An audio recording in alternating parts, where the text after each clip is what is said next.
I drove 6 hours to walk my only daughter down the aisle, but when I arrived at the gate, I didn't find a welcoming committee. I found a security guard holding a laminated photo of my face with a thick red line drawn through it. Beneath my picture were 4 words that ended my fatherhood forever. Do not let in. I didn't scream. I didn't beg. I simply turned my truck around and made one phone call. 4 hours later, the lights went out, the music stopped, and my daughter realized that her perfect day had ended the moment she decided I wasn't good enough to be part of it. Before I tell you how I turned her wedding into a lesson she will never forget, please like this video and subscribe to the channel. Tell me in the comments if you have ever been ashamed of your family, or if your family has ever been ashamed of you. I want to know your story. My name is William Carter, though most people in this town just call me Bill. At 72 years old, I have hands that feel like sandpaper, and a face that looks like a roadmap of every construction site I have ever managed. To the outside world, I am just an old man in a 1998 Ford F-150 that rattles when it hits 40 miles per hour. To my daughter Sarah, I am an embarrassment, a stain on her perfectly curated image. It was a Saturday morning in June, the kind of day that feels like it was manufactured specifically for weddings. The sky was a piercing blue, the air was warm, and I was wearing the only tuxedo I owned. It was hanging in the back of my truck, wrapped in plastic, swaying gently with every bump in the road. I had bought it 20 years ago for an awards banquet, and it still fit, though perhaps a little tighter around the chest than it used to. I had spent the morning polishing my work boots because I refused to wear those shiny patent leather shoes that pinch your toes. I figured a little black shoe polish would hide the scuffs. I was driving toward Golden Oaks. It is the kind of resort where the grass is cut with scissors and the water in the fountains is dyed a supernatural shade of blue. It is the most expensive venue in the state. It costs $50,000 just to unlock the front doors. My daughter Sarah had told me the wedding was being paid for by her fiancé Jason. She told me Jason was a tech entrepreneur, a visionary, a man who moved mountains with his mind. She told me his family was American royalty. She lied. I turned off the main highway and onto the private drive lined with cypress trees. My old truck chugged and sputtered, a dinosaur entering a world of Teslas and Mercedes. I could see the valet stand ahead, staffed by young men in white jackets, who looked like they had never held a shovel in their lives. I felt a swell of pride in my chest.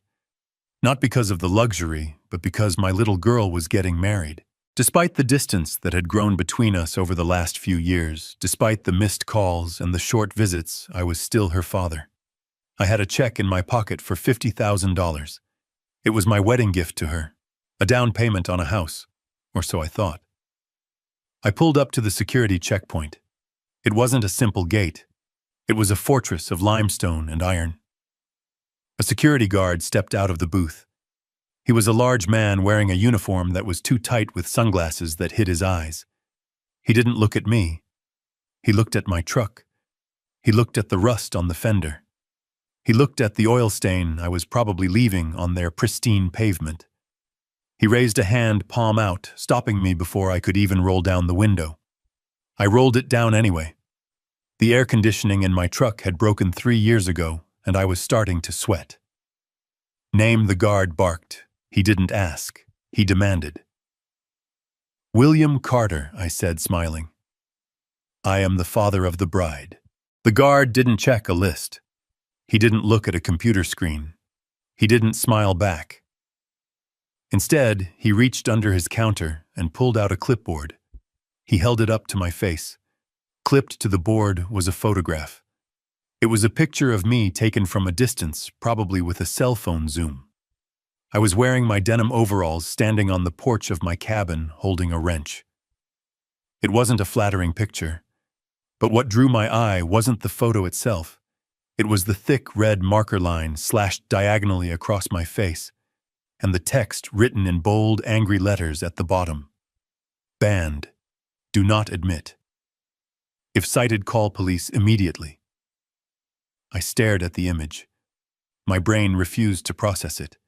It was like looking at a foreign language. "There must be a mistake," I said, my voice calm, though my hands had started to grip the steering wheel so hard my knuckles were turning white. "I am Sarah's father, Sarah Carter, the bride." "There is no mistake, old man," the guard said. He leaned in closer, and I could smell the stale coffee on his breath. "I have strict orders from Miss Sarah and Mr. Jason. No construction workers, no hillbillies, and definitely no one driving a heap of junk like this. You are ruining the aesthetic." The aesthetic. That was the word he used. My presence, my existence was a blemish on the visual perfection of my daughter's day.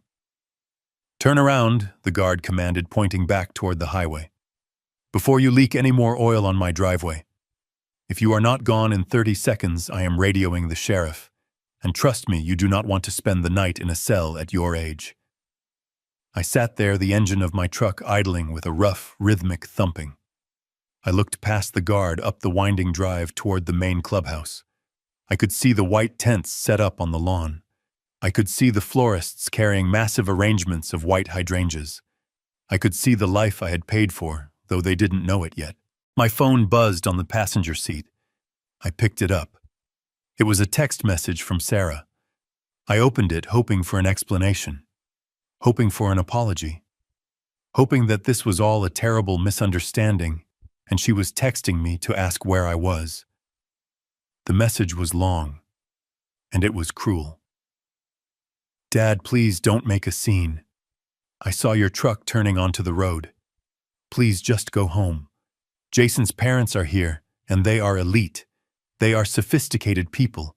If they see you, if they see that truck, if they see your rough hands and your cheap suit, it will destroy everything.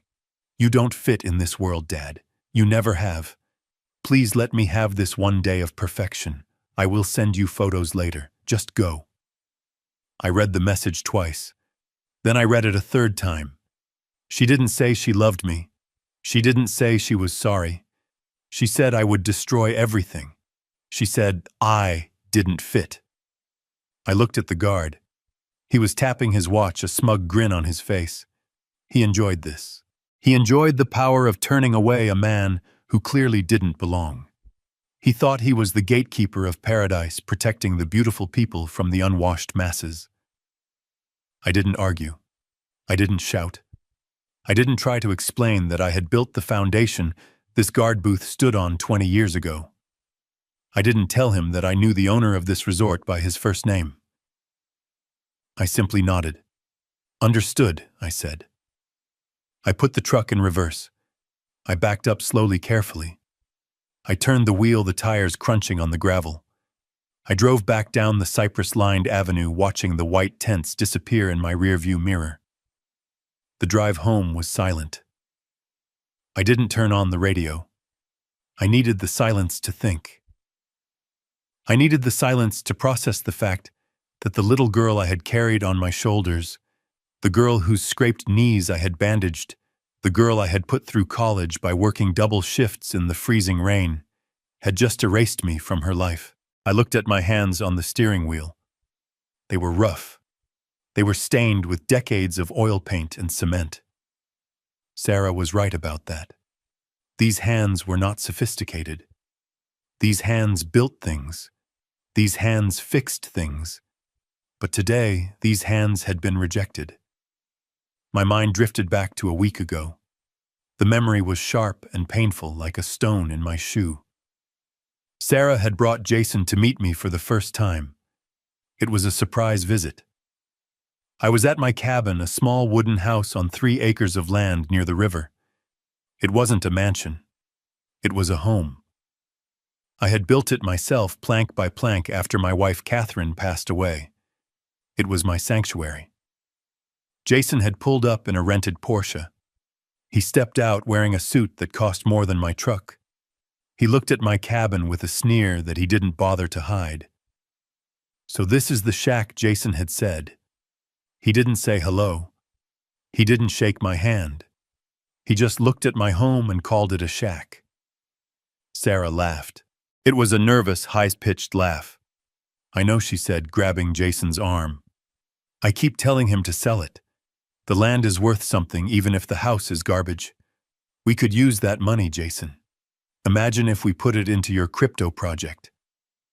Dad would finally be useful. I was standing right there. I was holding a tray of lemonade I had just made for them. I heard every word. Useful. That was what I was to them. A resource. A potential bank account wrapped in old skin and denim. That day I had swallowed my pride. I had served them lemonade. I had listened to Jason brag about his tech company, about his algorithms, about his future billions.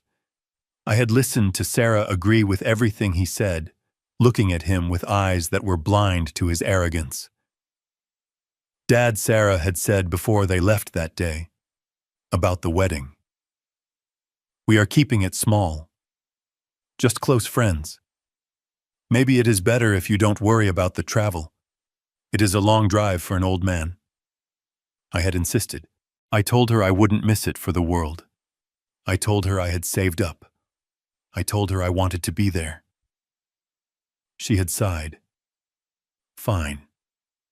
But please, Dad, try to look presentable. Now, driving away from the Golden Oaks, I realized that presentable was never the goal. The goal was invisibility. She wanted me to disappear. She wanted the money she thought I could provide by selling my home, but she didn't want the man who came with it. I reached into my pocket and pulled out the check for $50,000. It was a cashier's check, hard cash. I looked at it for a moment, then I tore it in half. Then I tore it in half again.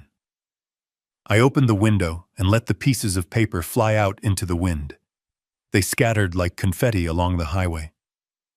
I wasn't sad anymore.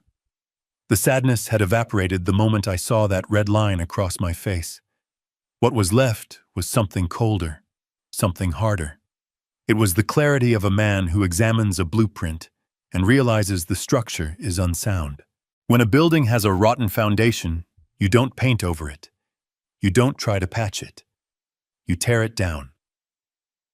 I reached for my phone again. I wasn't going to call Sarah.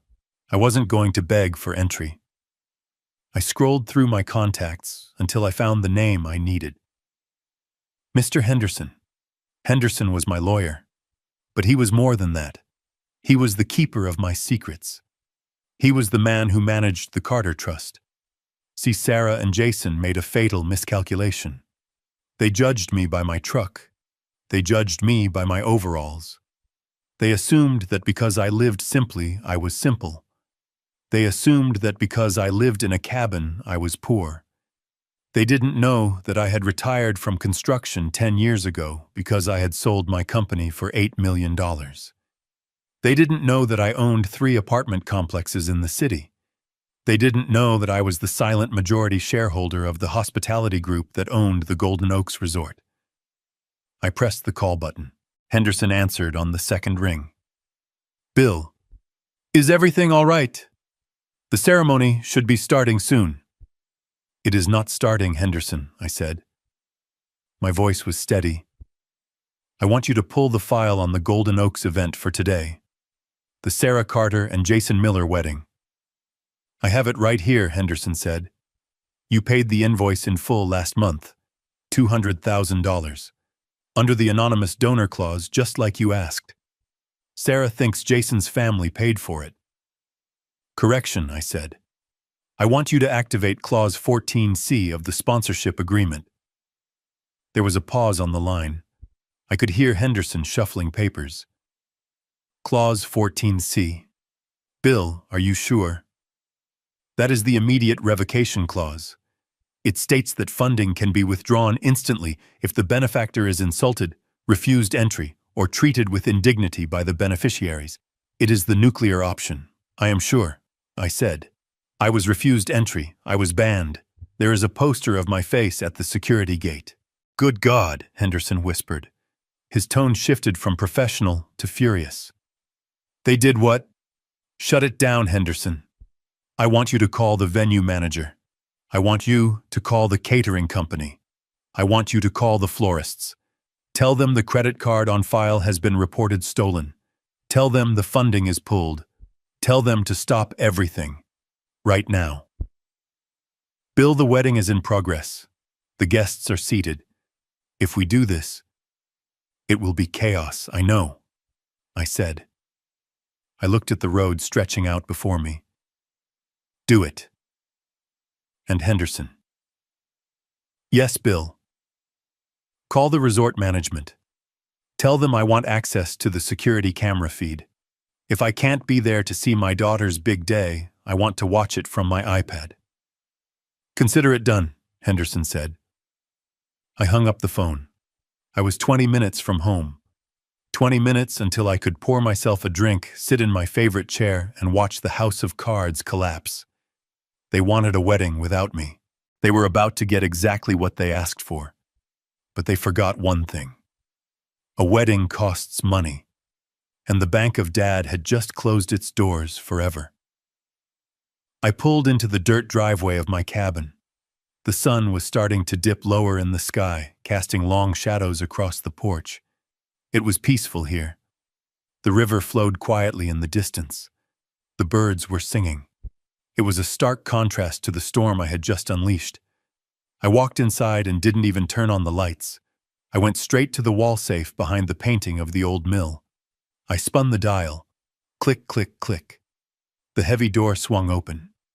Inside were the deeds, the certificates, the proof of a lifetime of hard labor and smart investments. I took out the folder labeled Sarah.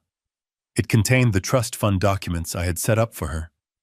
A trust that would have given her a monthly allowance for the rest of her life. A trust that would have ensured she never had to worry about bills or rent or medical expenses. I took the folder to my desk. I opened the drawer and took out a red stamp.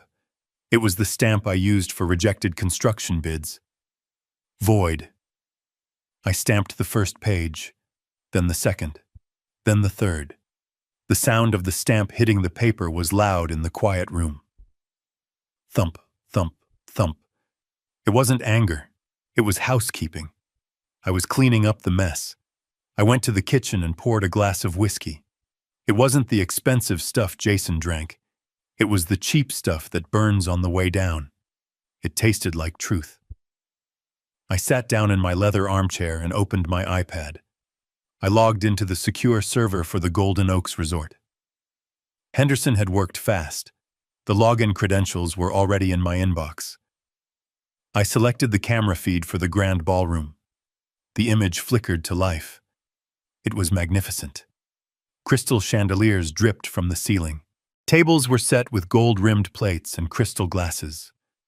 Waiters were moving through the crowd with trays of champagne. I saw Sarah. She was standing near the head table looking radiant. She was laughing, holding a glass of wine, her other hand resting on Jason's arm. She looked happy. She looked relieved. She thought the problem me had been dealt with. I saw Jason. He was puffing out his chest, talking to a group of men, probably trying to sell them on some imaginary investment. He looked like he owned the place. I saw an older couple sitting next to them. A man in a tuxedo and a woman in a sequined gown. They looked distinguished. They looked wealthy. They must be the elite parents Sarah had told me about. I zoomed in. There was something odd about them. They didn't look at Jason with pride. They looked at their watches. They looked bored. They looked like they were on the clock. I took a sip of whiskey. Then it happened. On the screen, the massive crystal chandelier above the dance floor flickered. Once. Twice. Then it went dark. The music, which had been a soft orchestral swell, cut out abruptly with a screech of feedback. The room plunged into a twilight gloom lit only by the emergency exit signs and the few candles on the tables. I saw heads turn. I saw the confusion ripple through the crowd like a wheel. I saw Sarah's smile vanish. She tapped her microphone. Nothing. She looked around, her face twisting into a mask of irritation. Then a man in a dark suit walked onto the stage. I recognized him. It was Mr. Sterling, the general manager of the resort. He didn't have a microphone, so he cupped his hands around his mouth. I turned up the volume on my iPad. The security microphones were sensitive. I could hear the murmur of the crowd die down as Sterling began to speak. "Ladies and gentlemen," Sterling shouted, his voice echoing in the sudden silence. "I apologize for the interruption. However, we have just received notification that the funding for this event has been withdrawn. The credit line has been canceled by the account holder." I saw Sarah drop her wineglass. It shattered on the dance floor, red liquid splashing onto her white dress like a wound. "This is a private facility," Sterling continued, his voice devoid of sympathy. "Without payment, we cannot continue services. The kitchen has been closed. The bar is closed. We are asking all guests to please vacate the premises within 15 minutes. The room exploded into chaos. Sarah lunged at Sterling. I could hear her screaming, her voice shrill and panicked. "What are you talking about? My husband paid for this. Check the card again." Sterling held up a tablet. He showed her the screen. "The payment was made by the Carter Trust, ma'am. The authorization came from Mr. William Carter. He has reported the transaction as unauthorized use of funds and issued a stop payment order." I watched Sarah's face. The color drained out of it so fast, she looked like a ghost. "My father," she whispered. The microphone picked it up perfectly. "My father doesn't have any money. He lives in a shack." "I don't know about that, ma'am," Sterling said, stepping back to avoid her grasping hands. "I only know that the Carter Trust owns a significant portion of this resort, and Mr. Carter's word is law here. You have 14 minutes left." I took another sip of whiskey. The burn was good. This was just the beginning. The lights were out, but the real show was about to start. Sarah was about to learn that when you ban the man who built the foundation, the whole house comes crashing down. I stepped inside the cabin and let the heavy oak door click shut behind me. The silence was immediate and absolute. I did not reach for the light switch. I did not need to see the worn rug or the chipped paint on the walls to know where I was. I knew every inch of this floor because I had laid it myself 40 years ago. My eyes adjusted to the gloom, the moonlight filtering through the dusty blinds, casting long, jail bar shadows across the room. To anyone looking through the window, this was just the sad, dark living room of a lonely widower who had nothing left but memories. They were wrong. I walked through the shadows to the study at the back of the house. There was a painting on the far wall, a simple watercolor of the lake my wife Catherine had painted 3 months before she died. I moved it aside gently, my fingers brushing the frame with a habit born of grief. Behind it sat a Titan steel safe bolted directly into the load-bearing studs of the house. It was cold to the touch. I spun the dial. Left to 24, right to 10, left to 72. The numbers were the date I laid the first brick of my first company. The tumblers clicked into place with a sound like a loaded gun. I pulled the heavy handle down. The door swung open, and the smell of old paper and cold steel filled the room. Inside, there were no stacks of cash. There were no gold bars. There was something far more dangerous. Information. I pulled out a leather-bound portfolio. I set it on the desk and turned on a single small brass lamp. The pool of yellow light illuminated the documents that Sarah believed did not exist. The first document was a deed. Not for this cabin, but for the Skyline Heights apartment complex downtown. 300 units, fully occupied, debt-free. I turned the page. A majority shareholder certificate for Carter Construction Holdings. The company I supposedly sold for scraps, but actually converted into a passive income empire that generated $40,000 a month in dividends alone. My daughter thought I lived on a pension check and Social Security. She thought the reason I drove a 20-year-old truck was that I couldn't afford a new payment. She never understood that wealth isn't loud. Wealth is quiet. Wealth is having the freedom to not care what a security guard thinks of your boots. Then I reached for the blue folder, the one that mattered tonight. I opened it. On the top was the invoice for the Golden Oaks Resort wedding package, $212,000, paid in full via wire transfer 3 months ago. At the bottom of the page was a signature line. It did not say Jason Miller. It did not say the Miller family. It was signed William Carter, and right next to it was the addendum I had insisted on. The privacy clause. It stated that the source of the funding must remain anonymous to the bride and groom unless a breach of contract occurred. I ran my thumb over the signature. Sarah had called me crying months ago, saying Jason's funds were tied up in overseas investments, and they needed a deposit to secure the date. She had lied. Jason didn't have funds tied up. He was broke. I knew because I had run a credit check on him the day they got engaged. I had paid for this wedding not because I was a fool, but because I wanted my daughter to have her dream even if she was marrying a nightmare. I had saved her from humiliation. I had covered her fiancé's lies. I had literally paved the road she was walking on today. And her thank you was a photo of my face at the security gate telling the world I was unwanted trash. I dug deeper into the safe and pulled out one last document. It was a commercial lease agreement. It was the master lease for the land the Golden Oaks Resort stood on. I had bought the acreage 30 years ago when it was just swamp and timber. I leased it to the resort management company on a 99-year term.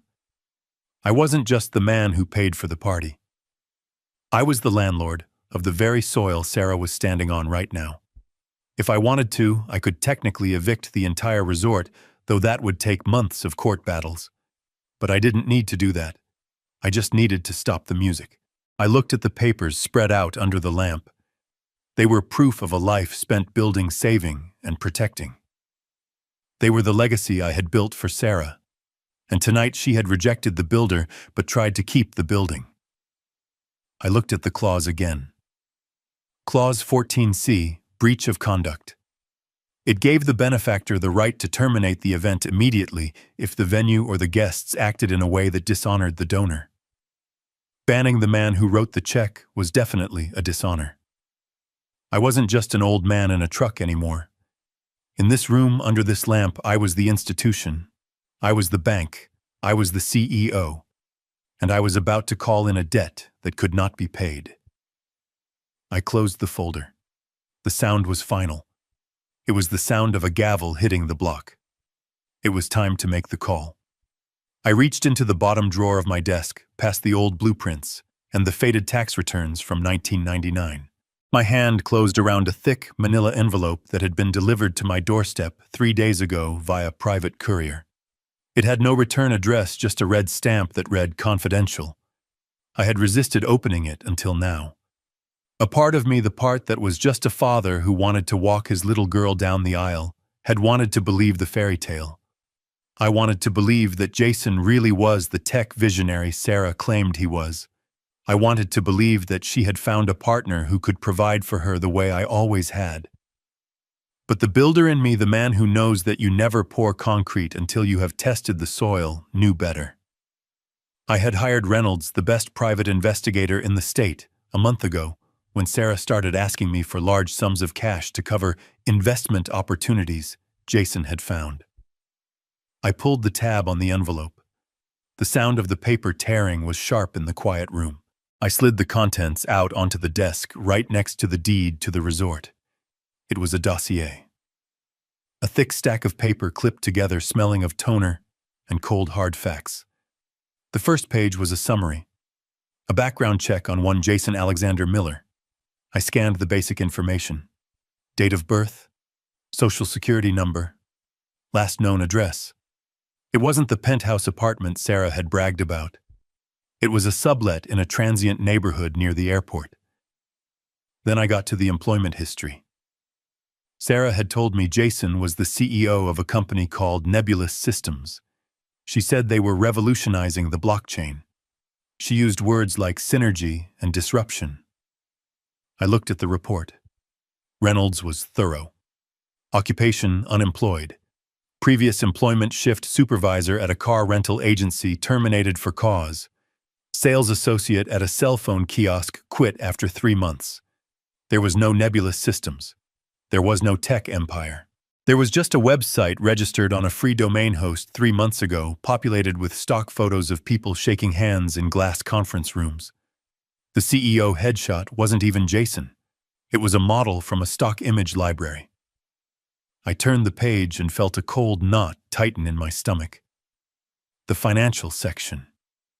This was where the fairy tale turned into a horror story. Jason didn't have millions. He had debt. Massive, suffocating, life-ending debt. The report listed judgments from 3 different credit card companies totaling over $80,000. But that was the clean debt. That was the debt you handle in bankruptcy court. The next page listed the dirty debt. Reynolds had dug deep. He had found the gambling records, Atlantic City, online sports betting sites based in the Caribbean, underground poker rooms in the city. Jason was a gambler, and he was a bad one. Total estimated liabilities to unlicensed lenders, $540,000. I stared at the number. $500,000. This wasn't just bad money management. This was a death sentence. I realized with a jolt of clarity exactly what this wedding was. It wasn't a celebration of love. It was a fundraising event. Jason wasn't marrying my daughter because he cherished her. He was marrying her because he needed the cash gifts. He needed access to her credit score, which was still pristine thanks to my guidance. He needed a wife he could use as a shield against the people who break legs for a living. I flipped through the photos attached to the file. Grainy shots of Jason arguing with men in leather jackets outside a pool hall. Photos of him pawning a Rolex watch. Photos of him driving a rented Lamborghini, the same one he had driven to my house to mock me, and then returning it an hour later to avoid the extra mileage fees. He was a hollow man. A shell of ego and desperation painted over with a thin layer of arrogance. And my daughter, my smart, ambitious Sarah, had fallen for it, hook, line, and sinker. She had looked at his rented suit and his leased car and seen a prince. She had looked at my paid-for truck and my paid-for land and seen a peasant. I felt a surge of anger so hot it made my vision blur. I wanted to drive back to the resort, kick down the doors, and drag him out by his collar. I wanted to expose him right there in the middle of the dance floor. But then I turned the page to the section titled The Parents. This was the knife twist. This was the part that turned my anger into something freezing cold. Sarah had been so specific about Jason's parents. She had told me they were old money. The type of people who summer in the Hamptons and winter in Aspen. She said they were sophisticated, cultured, the kind of people who wouldn't understand a man like me.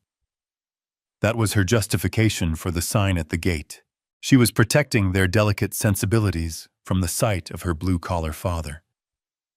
I looked at the dossier.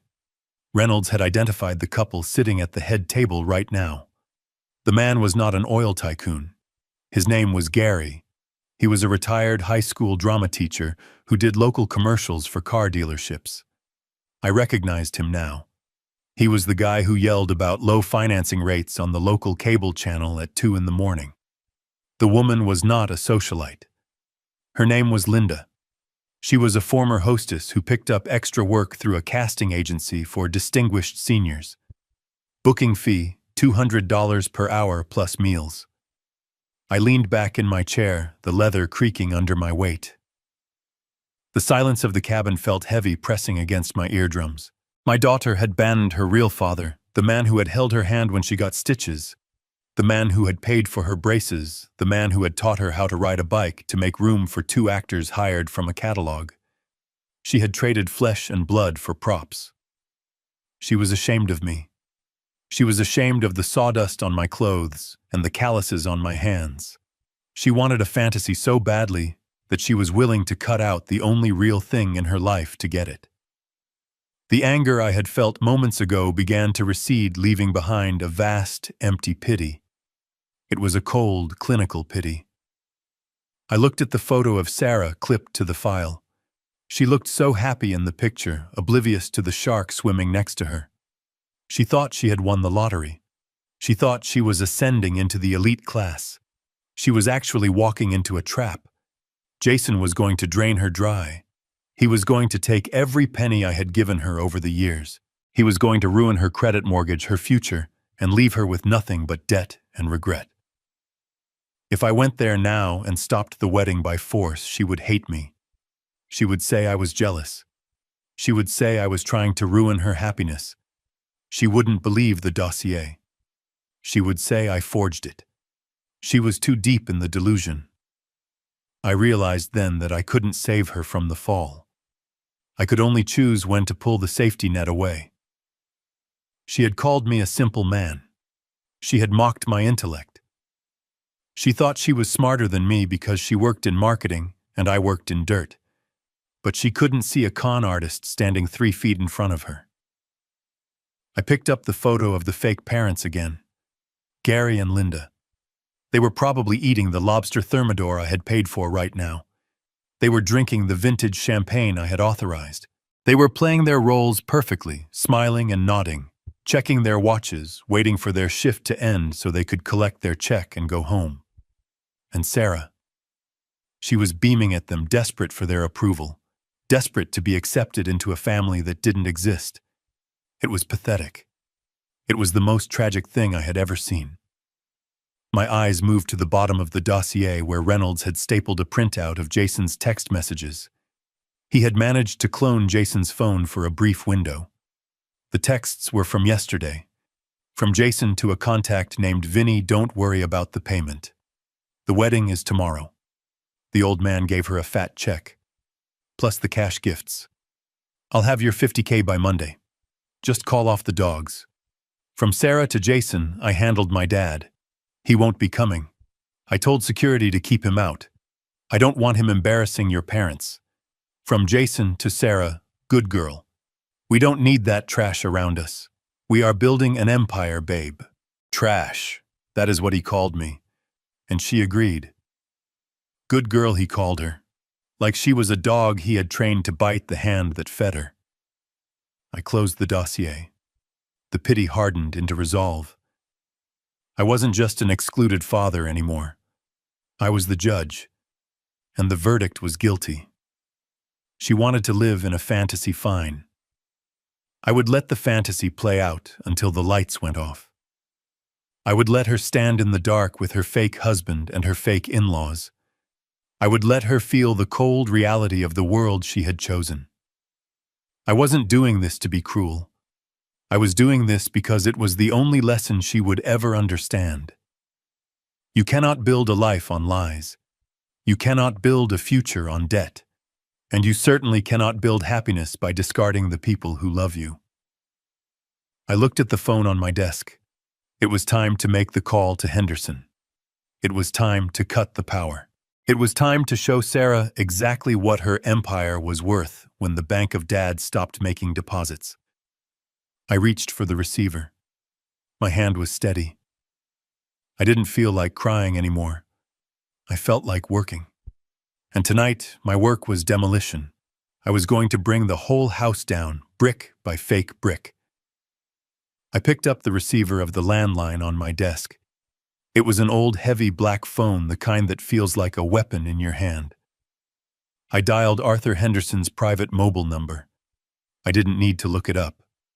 I had memorized it 20 years ago when he helped me navigate the zoning wars that allowed me to build the very resort where my daughter was currently celebrating her exclusion of me. The line rang once, twice, then a click. Bill Henderson's voice came through crisp and professional, though I could hear the faint hum of background noise. He was likely in his home office monitoring the situation, waiting for the other shoe to drop. He knew me too well to think I would just drive away into the sunset. "It is time, Arthur," I said. My voice didn't shake. It didn't waver. It sounded like it did when I used to call a foreman to tear down a framing job that wasn't up to code. Flat. Final. There was a pause on the other end. A long, heavy silence. "You want to execute Clause 14C?" Henderson asked. He didn't sound surprised, just resigned. He was a good lawyer. He knew that when a contract is breached, the remedy must be enforced. "Execute it," I confirmed. "But I do not just want the funding pulled. I want a complete facility lockout.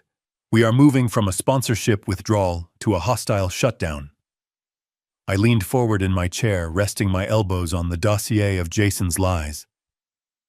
Walk me through the kill switch, Arthur. I want to know exactly what is going to happen. Henderson cleared his throat. I could hear the rustle of papers. All right, Bill. I have the master control agreement for Golden Oaks open. As the majority shareholder of the holding company, you have executive override on all facility operations. Step 1 is the financial severance. I am logging into the merchant portal right now. I waited. I took a sip of whiskey. Done, Henderson said. The master account linked to the event has been frozen. The credit limit has been set to 0. Any further charges attempted by the venue staff for drinks overtime or incidentals will be declined instantly. The open bar tab is now a dead account. Good, I said. Now the infrastructure. I want the room dead, Arthur. I am contacting the facility manager Dave on the other line, Henderson said. His voice was typing as he spoke. I am issuing a code red override. This instructs the engineering team to isolate the power grid for the grand ballroom. We are not cutting the emergency lights.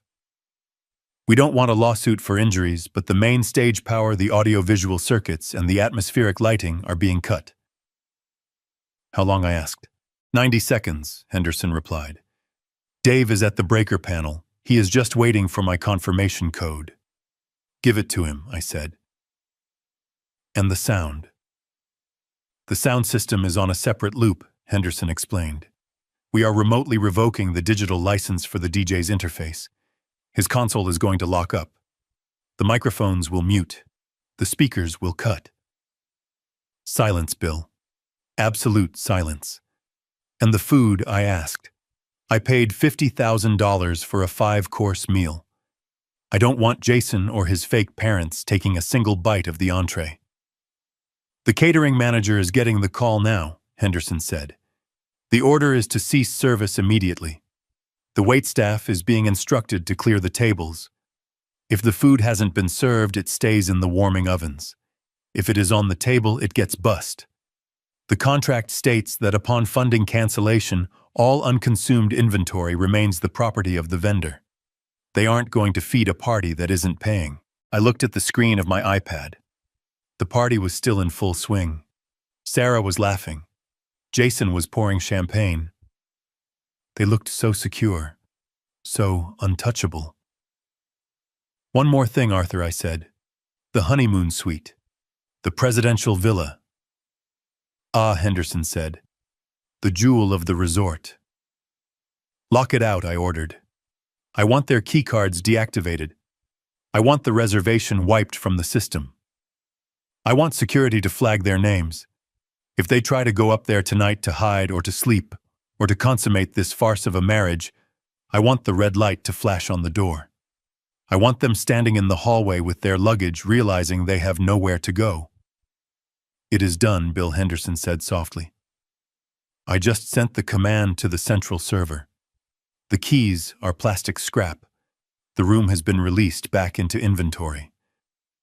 I took a deep breath. It was a strange sensation wielding this kind of invisible power. I wasn't shouting. I wasn't making a scene. I was sitting in a dark cabin miles away, flipping switches that would dismantle my daughter's world. It felt like surgery, necessary, painful, and precise. Bill Henderson said, his voice breaking his professional detachment for a moment. Are you sure? Once I give Dave the final go-ahead on the power, there is no unringing this bell. The humiliation will be public. It will be total. I looked at the photo of me on the clipboard that the guard had held up. Banned. Do not let in. They wanted me out, Arthur, I said. They wanted to erase me. I am just giving them what they wanted. A wedding completely free of my influence, which means a wedding free of my money, my property, and my protection. I understand, Henderson said. Executing sequence now. I heard him typing furiously. Financials terminated, he listed off. Catering stop order issued. Security alerted to remove unauthorized guests once the contract is voided, and power cut initiated. I watched the screen. "It's happening," Henderson said. "Goodbye, Bill. Call me if you need bail money, though I suspect Jason is the one who will need it." I hung up the phone. I stared at the iPad. The delay on the feed was only a few seconds. I saw the moment the order hit the system. I saw the chandeliers flicker. I saw the lights die. I saw the darkness swallow the room, leaving only the terrified faces illuminated by the flickering candles. It was done. The builder had pulled the cornerstone. Now I just had to watch the collapse. I poured another 2 fingers of whiskey into my glass and leaned closer to the iPad screen. The feed from camera 4 offered a panoramic view of the grand ballroom, a high-angle shot that made the guests look like chess pieces on a very expensive board. It was a scene of absolute manufactured perfection. The floral centerpieces were towering sculptures of white orchids and hydrangeas costing $300 a table. The linens were crushed velvet in a shade of champagne that Sarah had insisted was essential for the ambiance. The light from the crystal chandeliers refracted through the room, creating a shimmering golden haze that softened the edges of reality. It was beautiful. It was expensive. And it was entirely fraudulent. I zoomed in on the head table. There was Jason standing up holding a flute of Dom Perignon. Even through the digital feed, I could see the sheen of sweat on his forehead. He was in his element, or at least the element he desperately pretended to belong to. He was wearing a tuxedo that fit him a little too well, likely tailored within an inch of its life to hide the fact that he was a man crumbling under the weight of $500,000 in debt. He was gesturing expansively with his free hand, addressing a group of men at the adjacent table. These weren't friends. I recognized one of them. It was the local Lexus dealer. Jason wasn't celebrating his marriage. He was networking. He was pitching. I turned up the volume on the iPad. The ambient noise of clinking silverware and polite laughter filled my quiet cabin. I could catch snippets of Jason's voice, loud and brash, cutting through the murmur. "Blockchain integration," he was saying, pumping his fist slightly. "We are talking about a paradigm shift in how assets are liquidated. Nebulous Systems isn't just a company, gentlemen. It is a movement. You get in on the ground floor now, and in 6 months you are looking at a 10x return. Conservative estimate." He took a swig of champagne, not sipping it like a gentleman, but gulping it like a man who needed the liquid courage. He looked manic. His eyes darted around the room, scanning the exits, scanning the faces, perhaps looking for the debt collectors he knew were circling. But to the room, he was the picture of young, aggressive success. He was selling the dream, and everyone was buying it because the venue was so opulent, the wine was so good, and the lie was so pretty. Then the camera panned slightly to the left, and I saw Sarah. My heart didn't break. It had already broken at the gate. Now it just felt heavy like a stone sinking in mud. She looked radiant. Her dress was a Vera Wang custom design, silk and lace, costing more than my first car. She had her hand resting on the table, displaying the diamond ring Jason had bought on credit that was likely secured against her own social security number without her knowledge. She wasn't looking at Jason with love. She was looking at him with triumph. She was scanning the room, and her eyes soaking in the envy of her bridesmaids, the approval of the guests, the sheer magnitude of the event. She was smiling the smile of someone who believes they have pulled off the heist of the century. She had successfully exorcised her past. She had scrubbed away the blue-collar stain of her upbringing. There were no rough hands here. No old trucks. No embarrassing fathers in denim. Just gold crystal and the illusion of aristocracy. She turned to the woman sitting next to her, Linda, the actress, hired for $200 an hour. Sarah leaned in and whispered something, laughing softly. Linda laughed back, a practiced hollow sound, and patted Sarah's hand. It was a performance within a performance. Sarah was desperate for this woman's approval, desperate to be accepted by this fake matriarch of a fake dynasty. She was preening under the attention of a stranger she thought was her mother-in-law. It was excruciating to watch. It was like watching a child play house in a building that was on fire. I watched as a waiter approached the head table with a silver tray. He placed a plate of filet mignon in front of Jason. I knew that steak. It was Japanese A5 Wagyu, $80 a pound. I had approved the invoice myself. Jason picked up his knife and fork, sawing into the meat with an aggression that betrayed his nerves. He ate quickly, almost frantically, as if he was afraid someone was going to snatch the plate away before he could finish. Sarah took a delicate bite of her lobster. She looked around the room again, her gaze lingering on the empty chair at the back of the room where I should have been sitting. But she didn't look sad. She looked relieved. She raised her glass in a silent toast to herself. She had done it. She had curated her life to perfection. I looked at the timestamp on the security feed. It was 7:42 p.m. Henderson had said the kill switch would execute in 90 seconds. That was 2 minutes ago. The delay in the feed meant it was happening right now. In the video, Jason stood up again. He tapped his glass with a spoon. The sharp pinging sound echoed through the iPad speakers. The room quieted down. He adjusted his bow tie, puffing out his chest. He looked like a rooster crowing on a pile of debt. "I want to propose a toast," Jason announced, his voice booming. "To the future, to building empires, and to family, the kind of family that matches our ambition." Sarah beamed. She looked up at him, her eyes shining with tears of joy. She truly believed she had won. She believed this moment was the start of her golden age. I took a sip of my cheap whiskey and swallowed it down. "Enjoy the toast, Jason," I whispered to the empty room. "Because you are about to find out that empires built on other people's money have a nasty habit of collapsing when the rent comes due." On the screen, the massive crystal chandelier above their heads gave a sudden, violent flicker. It wasn't a subtle dimming. It was a spasm. The light surged brighter for a fraction of a second, illuminating the greed and the fear on Jason's face in harsh white clarity. And then everything went black. The darkness wasn't just an absence of light. It was a physical weight that dropped onto the room with the force of a hammer. For 3 seconds, there was absolute silence. No breath, no movement, just the shock of a world that had suddenly ceased to exist. Then the screaming started.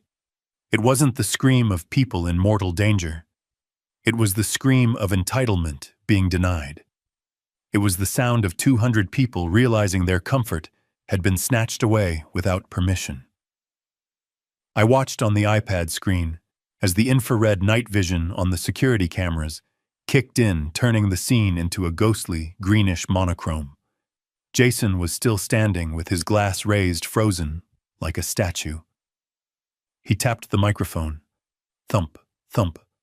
Nothing. The feedback loop was dead. His voice, moments ago booming with arrogance about empires and blockchain, was now just a small, insignificant sound in a very large, very dark room. Then the emergency lights flickered on. They weren't the soft golden sconces of the ballroom. They were harsh industrial halogen beams mounted above the exit doors. They cast long, jagged shadows across the tables, turning the floral arrangements into strange, looming monsters and making the guests' faces look gaunt and terrified.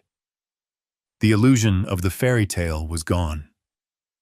What was left was a warehouse full of confused people in expensive clothes. I saw the service doors swing open. A phalanx of waitstaff marched in. They weren't carrying trays of food. They were pushing bus tubs. They moved with military precision, instructed by the order Henderson had sent. They began clearing the tables immediately. I saw a waiter snatch a bottle of wine from a table before a guest could pour a second glass. I saw another slide a plate of untouched appetizers right out from under a bridesmaid's nose. The murmur of the crowd grew into a roar of indignation. What is going on? Where is the power? Why are they taking the food?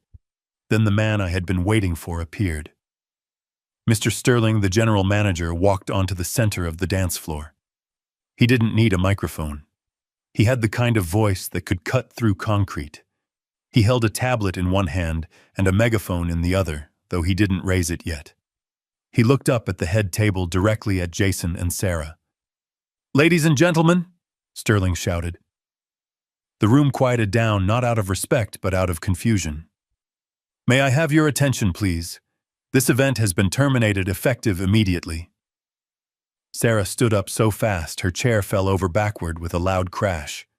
She navigated through the gloom, her white dress looking gray in the emergency lighting. She rushed to the edge of the stage, looking down at Sterling with a mix of fury and disbelief.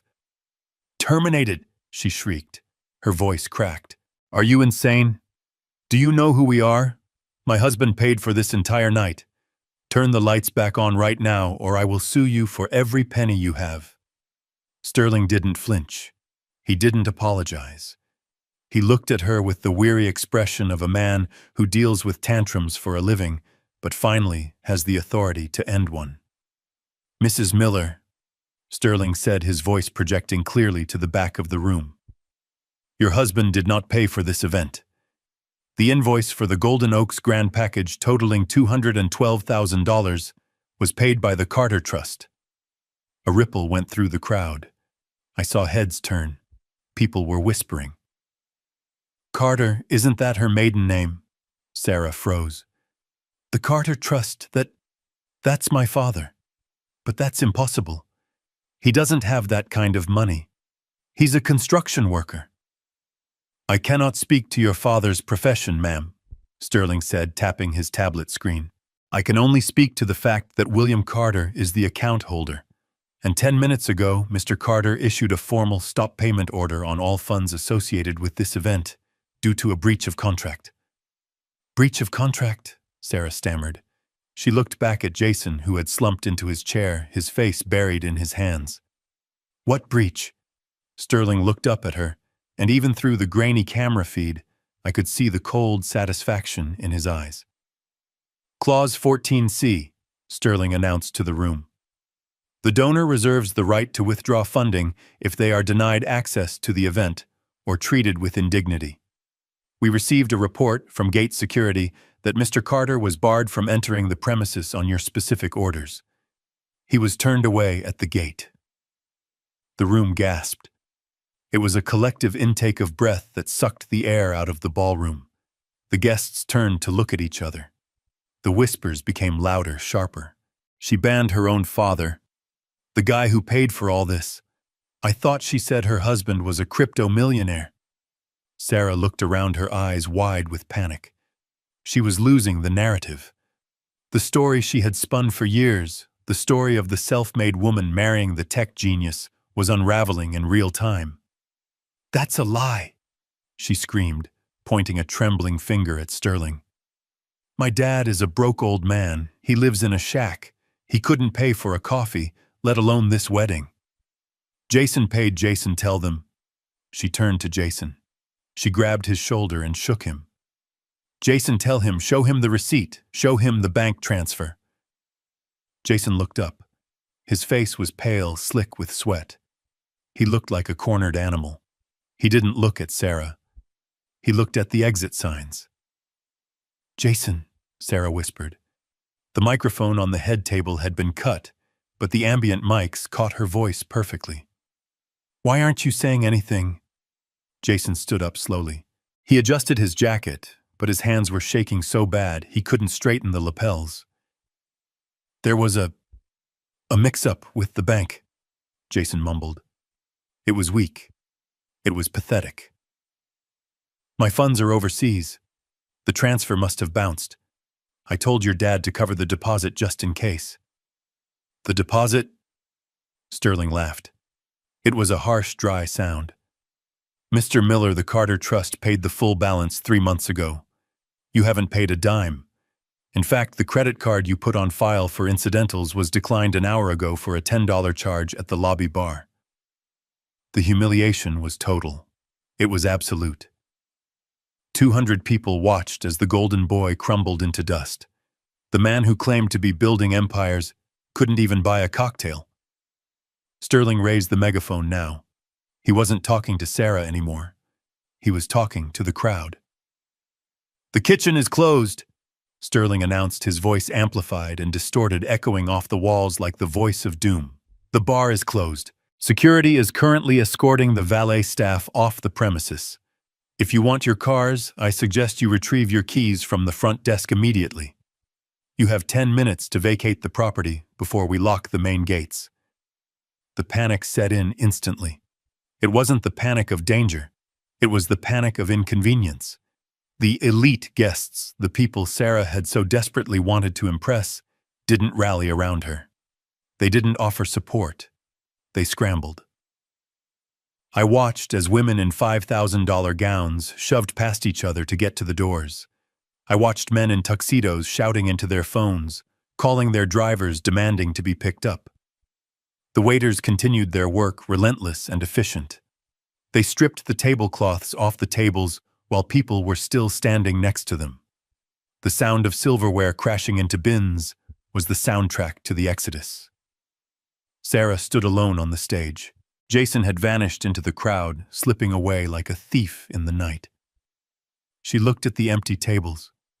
She looked at the half-eaten food being carted away.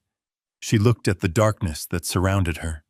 She looked exactly like the little girl who used to throw tantrums in the grocery store when I wouldn't buy her candy. But this time, I wasn't there to pick her up. I wasn't there to smooth it over. I took a sip of my whiskey. It was warm now, but I didn't mind. The show wasn't over. The rats were fleeing the ship, but the captain was still on board, and the ship was sinking fast. I saw the two actors, Gary and Linda, the fake parents, stand up from the head table. They didn't look panicked.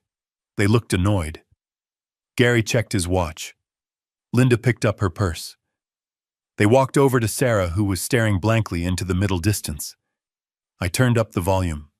I didn't want to miss this. "Hey, honey," Gary said, tapping Sarah on the arm. "Look, sorry about the drama, but our contract says we get paid at the end of the event, or at 9 p.m., whichever comes first. It's 8,000 churros, but the event is technically over." Sarah looked at him, her eyes unfocused. "What? The fee?" Linda said, her voice sharp. $200 an hour. We've been here for 4 hours, plus the travel stipend. That's $1,000. Cash or Venmo?" Sarah blinked. "Who are you?" "I'm Gary. This is Linda," the man said. "We're the talent. Jason hired us through Gigmasters to play his parents. Look, lady, are you going to pay us, or do we have to file a dispute with the app?" Sarah's knees gave out. She sat down hard on the edge of the stage, her expensive dress pooling around her like a deflated parachute. "Actors," she whispered. "You're actors. We're professionals," Linda huffed. "And professionals get paid. Where is Jason?" "He ran," Sarah said. Her voice was flat, dead. "He ran away." I watched from my cabin miles away as the reality of her choices crashed down on her. She was alone in the dark, wearing a dress she didn't own, married to a fraud, abandoned by the father she had banned. It was the most expensive lesson I had ever taught her, and class was just beginning.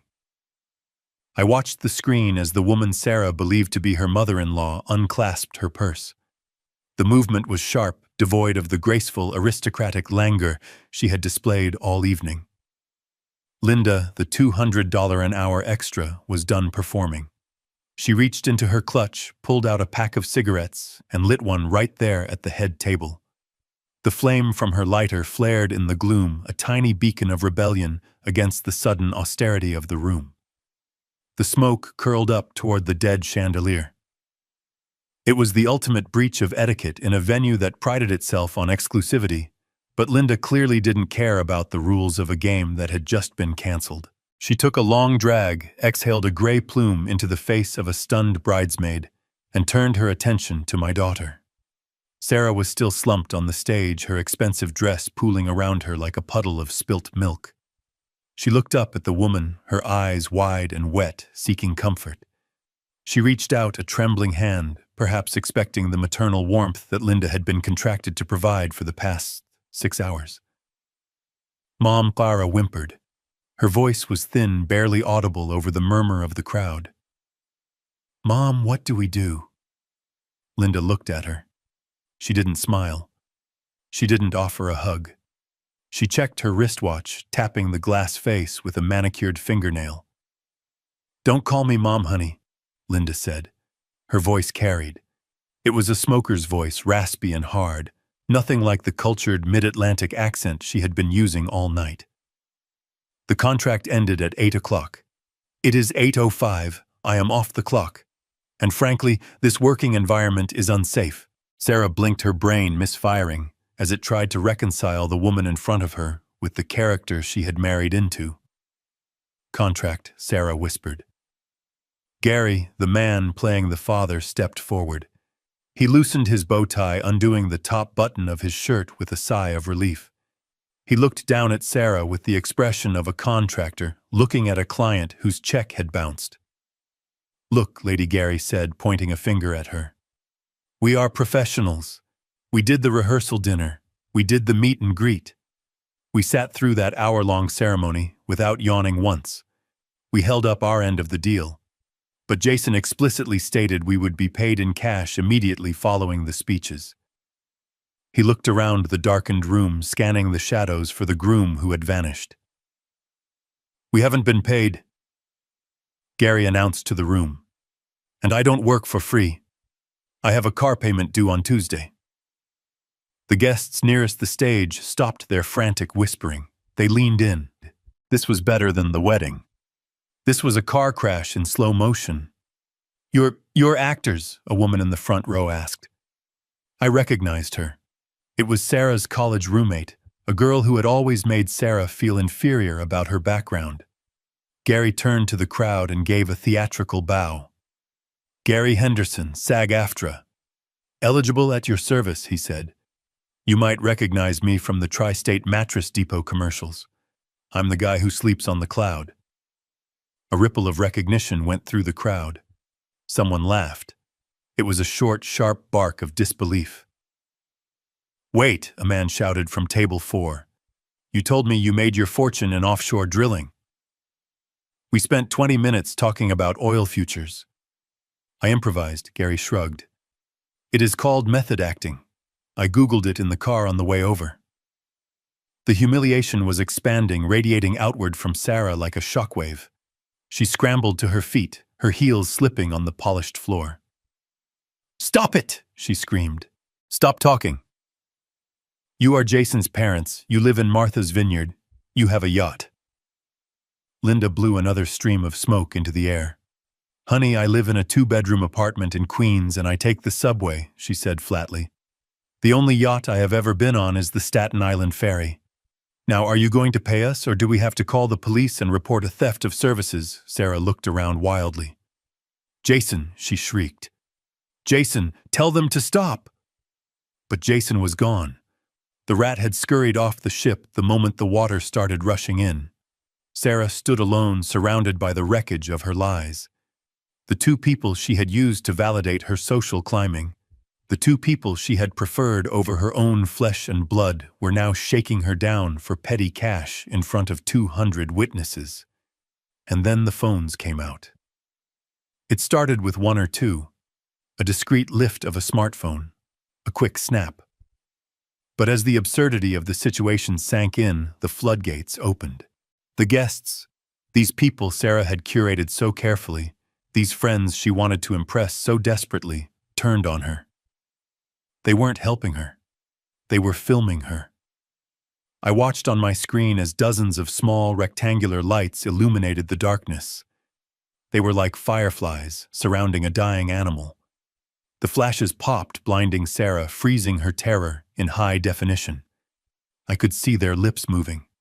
I didn't need audio to know what they were saying. They were live streaming. They were posting stories. They were typing hashtags.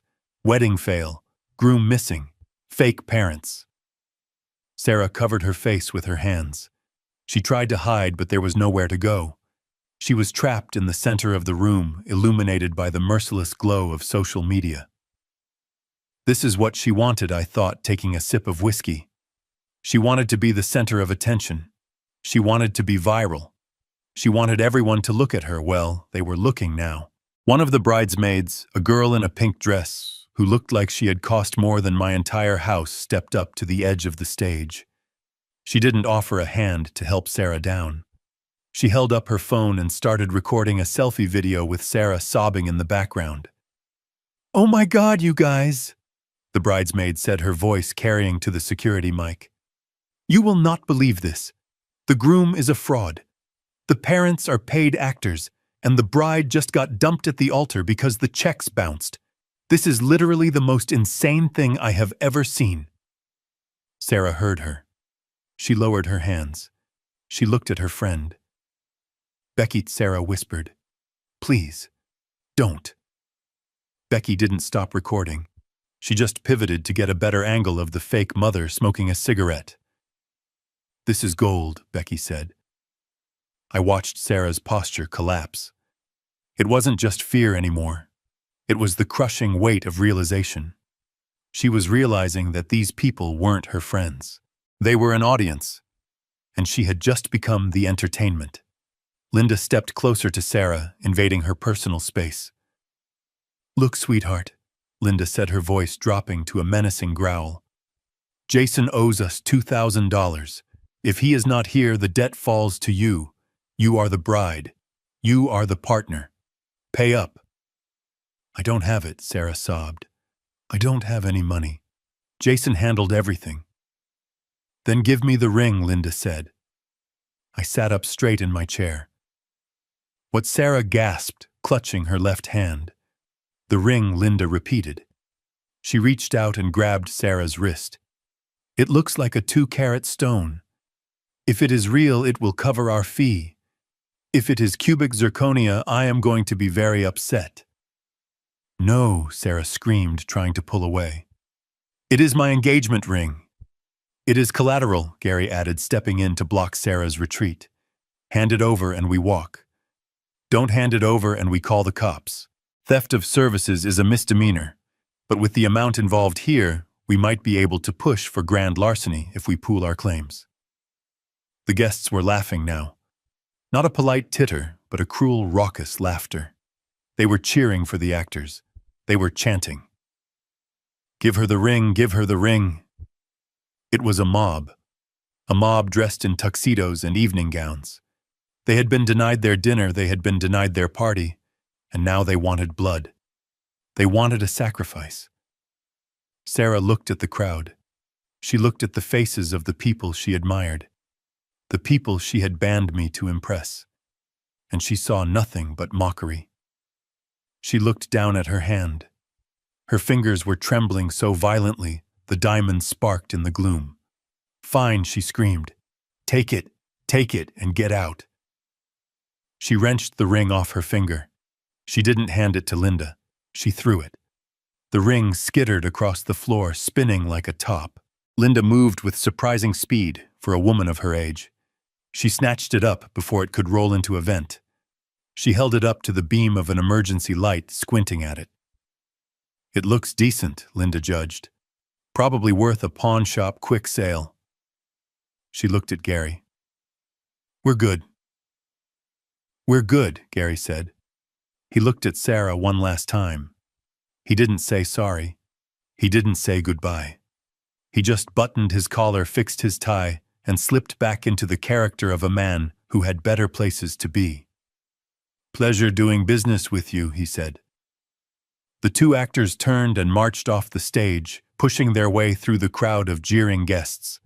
They exited through the service doors, vanishing into the night, with the symbol of my daughter's marriage in a pocket next to a pack of cigarettes. Sarah stood frozen.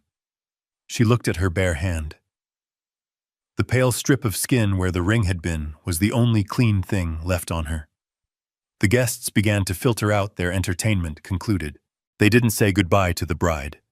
They walked past her as if she were a piece of furniture. I heard snippets of their conversations as they passed the microphones. What a disaster. I knew she was trash. Did you see the dad? Or the fake dad? Who even does that? Sarah sank to her knees on the dirty floor of the stage. The flowers were wilting in the heat of the unventilated room. The darkness was absolute now, save for the cruel spotlight of the exit signs. She was alone. Truly, completely alone. I reached for the bottle of whiskey. It was empty. Good, I thought. I didn't need to drink anymore. I needed a clear head for what came next. The destruction phase was over. The foundation had been blasted. The walls had crumbled. Now my daughter was sitting in the rubble. She pulled her knees to her chest and buried her face in her arms. Her shoulders shook. I watched her cry for a minute, 2 minutes, 5. She pulled her phone out of her dress pocket. I saw the screen light up her tear-streaked face. She dialed a number. My phone rang on the desk. I looked at the caller ID. Sarah. I didn't answer. I let it ring. Once, twice, 3 times, she needed to sit in the dark a little longer. She needed to understand that the man she had banned wasn't just a guest she could summon back when the party went wrong. I wasn't a backup plan. The ringing stopped. She lowered the phone. She looked at the screen confused. She wasn't used to me not answering. I had answered every call for 29 years. But tonight, the line was dead. She stood up shaky and unstable on her heels. She looked around the empty room one last time. She realized no one was coming to save her. Jason was gone. The fake parents were gone. The guests were gone. She had to walk out of there on her own 2 feet. I watched her take the first step off the stage. She stumbled, nearly falling, but caught herself on a chair. She kicked off her expensive shoes. She left them there, lying on the floor like dead birds. She started walking toward the exit barefoot. I closed the iPad cover. The screen went black. I knew where she was going. There was only one place left for her to go. I stood up and walked to the front door of my cabin. I unlocked it. But I didn't open it. I left the chain on. She was coming home. But home wasn't a refuge anymore. It was a checkpoint. And this time I was the one holding the list. The phone rang again. It was a shrill, desperate sound that cut through the quiet of my cabin. I looked at the caller ID glowing in the dark. Sarah. I let it ring 4 times. I wanted her to sit in that silence. I wanted her to feel the weight of the distance she had placed between us. On the 5th ring, I picked up. I didn't say hello, I just pressed the phone to my ear and waited. Dad Sarah screamed. Her voice was unrecognizable. It was raw, shredded by hysteria and confusion. Dad. What is happening? The manager says you cut the power. He says you own the trust. Tell them it is a mistake. Tell them to turn the lights back on. I took a slow breath. I looked at the screen where she was pacing back and forth in the dark, clutching her phone like a lifeline. It is not a mistake, Sarah, I said. My voice was calm. It was the voice of a man reading a weather report. I executed Clause 14C. I withdrew the funding. She laughed, a high-pitched, manic sound. You don't have any funding. You live in a shack. You drive a truck that barely runs. Jason paid for this, Jason and his family. Jason is gone, Sarah, I said. I watched on the screen as she spun around, looking at the empty shadows where her husband should have been. And his family. They were actors. Hourly employees. They left because their shift ended. That is a lie, she shrieked. You are jealous. You are trying to ruin me because I didn't invite you. You didn't just not invite me, Sarah, I corrected her. You banned me. I saw the photo at the gate. Do not let in. You treated me like a criminal. You treated the man who paid for your dress, your flowers, and your lobster dinner like trash. So I took the trash out. There was a silence on the line. Heavy. Suffocating. You paid, she whispered. Every penny I said. $212,000. Jason didn't pay a dime. His credit card was declined for a whiskey sour at the lobby bar an hour ago. He is broke, Sarah. He has been broke since the day you met him. No, she sobbed. No, he has millions. He has crypto. He has the company. He has debt, I said brutally. He has $500,000 in gambling debt. He married you for the cash gifts. He married you because he thought I had land he could sell. She was crying harder now, deep heaving sobs that shook her entire body. I watched her collapse onto a chair, pulling her knees to her chest. Dad, please, she whimpered. I am scared. It is dark. Everyone left. Jason isn't answering. Come get me, please. Bring the truck. I don't care about the truck anymore. Just come get me. I looked at the keys hanging by the door. I looked at the bottle of whiskey. I can't do that, Sarah, I said. Why, she cried. You are my dad, because I am banned, I reminded her. The security guard was very clear. If I show up, he calls the police. I don't want to cause a scene. I am respecting your wishes. Dad, stop it. Stop punishing me. I have no money. They took the car. How am I supposed to get home? You have feet, I said. It is 5 miles. The moon is bright tonight. You want me to walk in a wedding dress. I want you to understand what it feels like to be locked out, I said. I want you to understand that you cannot spit in the face of the hand that feeds you and expect it to keep serving you dinner. Start walking, Sarah. I hung up the phone. I didn't slam it down. I placed it gently back in the cradle. I watched on the screen as she stared at her phone in disbelief. She tapped the screen, trying to call back. I reached over and unplugged the line from the wall.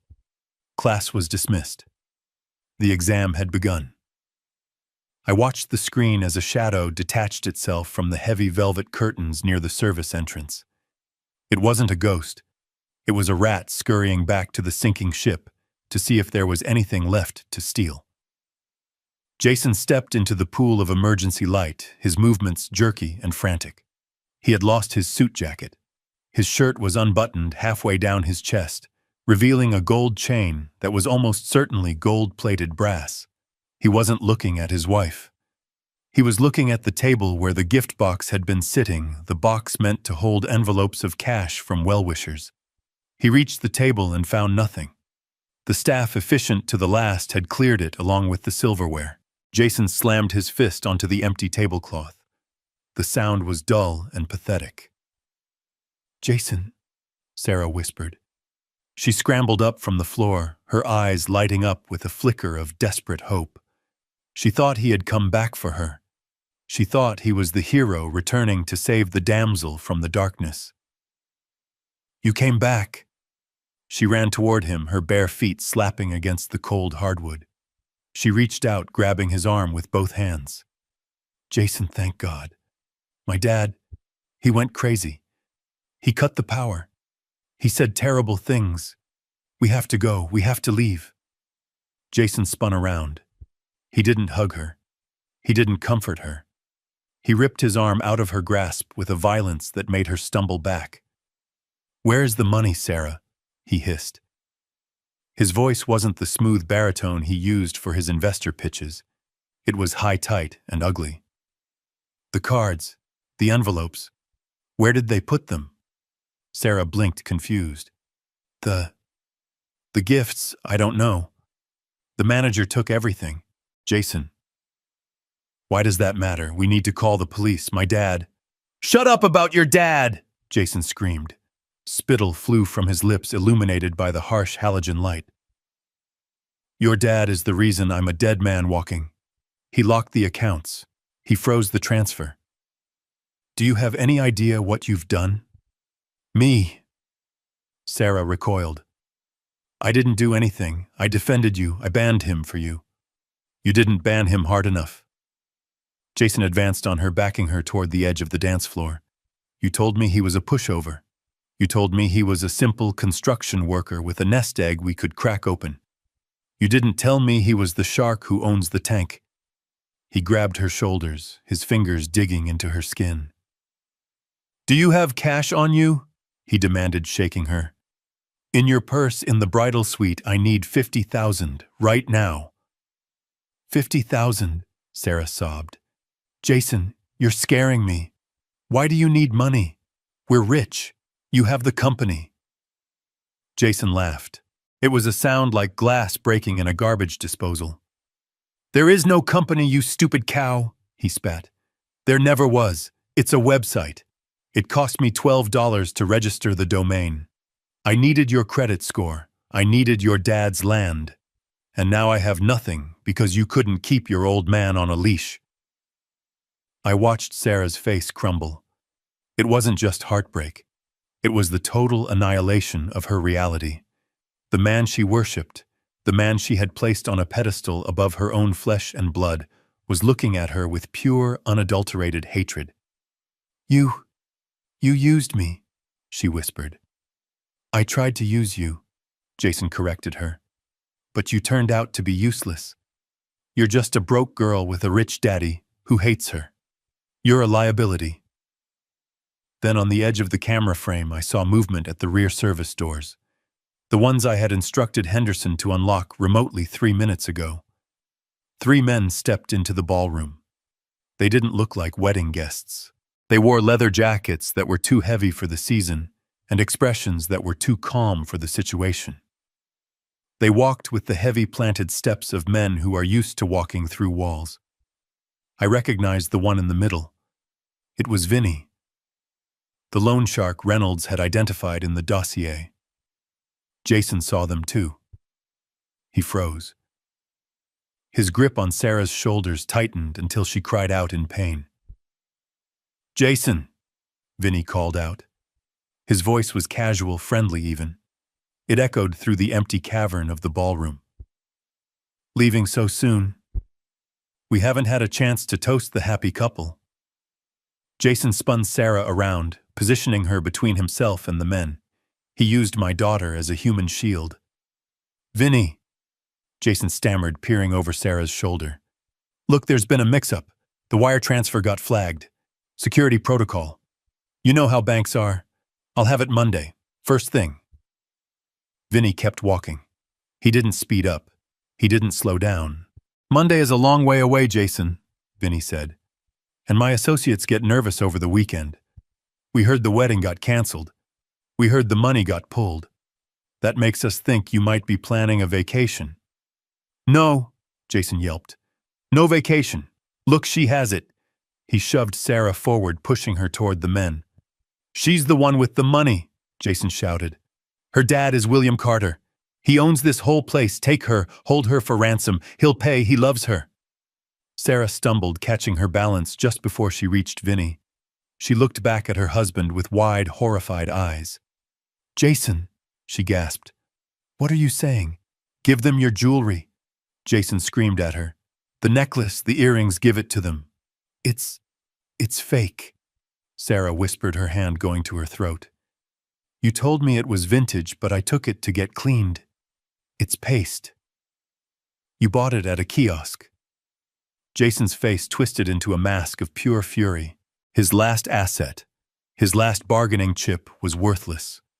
He had conned himself. Vinny stopped 5 feet away. He looked at Sarah, shivering in her dress. He looked at the fake diamonds around her neck. He shook his head. "We don't want the girl, Jason," Vinny said calmly. "We want you. You signed the marker." Jason looked left. He looked right. He realized there was nowhere to go. The men were blocking the only exit he knew was open. Panic took over. The animal instinct of a trapped rat kicked in. He grabbed Sarah one last time. Not to hold her, not to save her. He grabbed the bodice of her dress and heaved. "Get out of my way!" he shrieked. He shoved her. He didn't just push her aside. He threw her. He put all his weight, all his fear, and all his failure into one violent motion. Sarah flew backward. Her feet, tangled in the layers of tulle and silk, couldn't find purchase on the slick floor. She went airborne for a fraction of a second, a white cloud suspended in the darkness. She crashed down onto the centerpiece of table 4, which the staff had placed on the floor during the cleanup. It was a massive arrangement of white roses and hydrangeas soaking in a vase of water. Sarah hit it with a sickening crunch. The vase shattered. Water splashed everywhere, mixing with the dirt from the overturned pot. She rolled off the debris and landed hard on the floor, her beautiful dress instantly soaking up the mud, the water, and the crushed petals. She lay there sprawled amidst the ruin of her perfection. White petals stuck to her wet hair. Her dress was torn at the shoulder. She looked like a fallen angel who had hit the ground too hard. Jason didn't look back. He used the distraction of her fall to bolt. He sprinted toward the kitchen doors, scrambling over chairs, knocking over a bus cart. "Get him," Vinny said softly. The two men flanking him moved. They were faster than they looked. They intercepted Jason before he could reach the swinging doors. One of them tackled him, sending him skidding across the polished wood. I watched as they hauled him up by his armpits. Jason was crying now, begging, promising, screaming. They dragged him out the back door into the night, where their car was waiting. Vinny looked at Sarah one last time. She was trying to push herself up, her hands slipping on the wet, flour-strewn floor. She was gasping for air, shock setting in. "Sorry about the mess, lady," Vinny said. "But you picked a loser." He turned and walked out, leaving Sarah alone in the center of the frame. I zoomed in on the camera feed. It was the image that would haunt me, but it was also the image that was necessary. Sarah was on her hands and knees. She was surrounded by broken glass and dying flowers. The white dress, the symbol of her vanity and her delusion, was ruined. It was gray, with dirty water, stained green with chlorophyll from the crushed stems. She lifted her head. Her makeup was running in black streaks down her face. She looked around the empty, silent room. "Daddy," she whispered.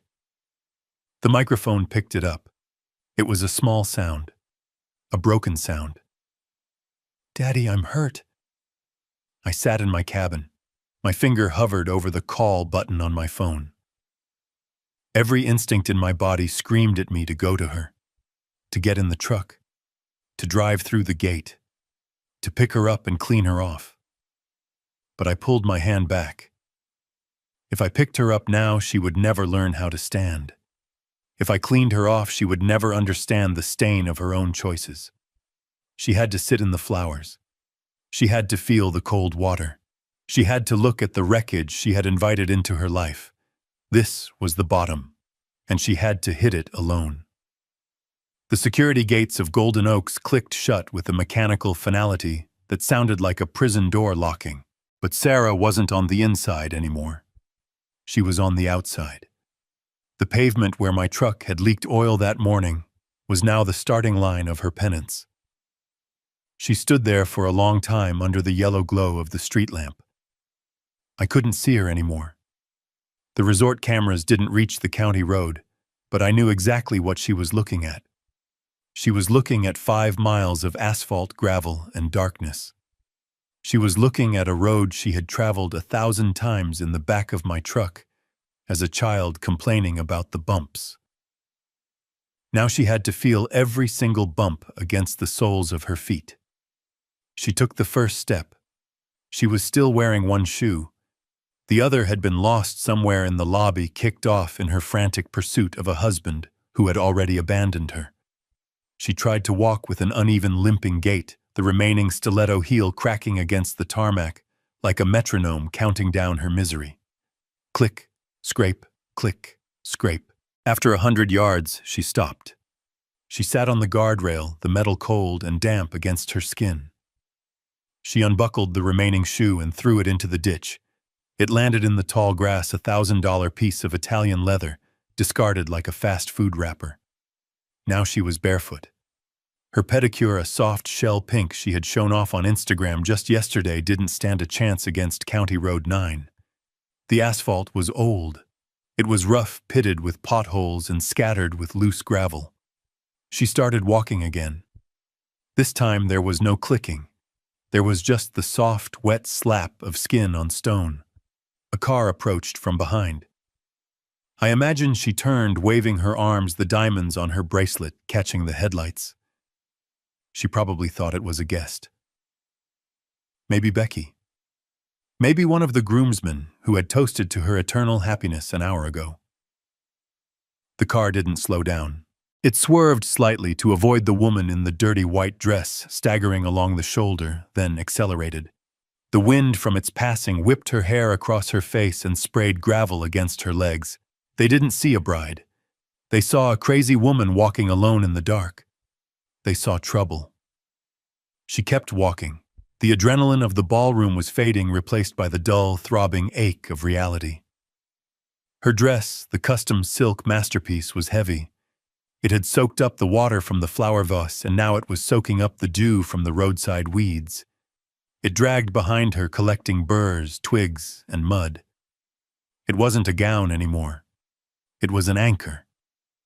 She had to bunch the fabric up in her hands, holding it to her chest like a bundle of dirty laundry, just to keep moving. Mile 2.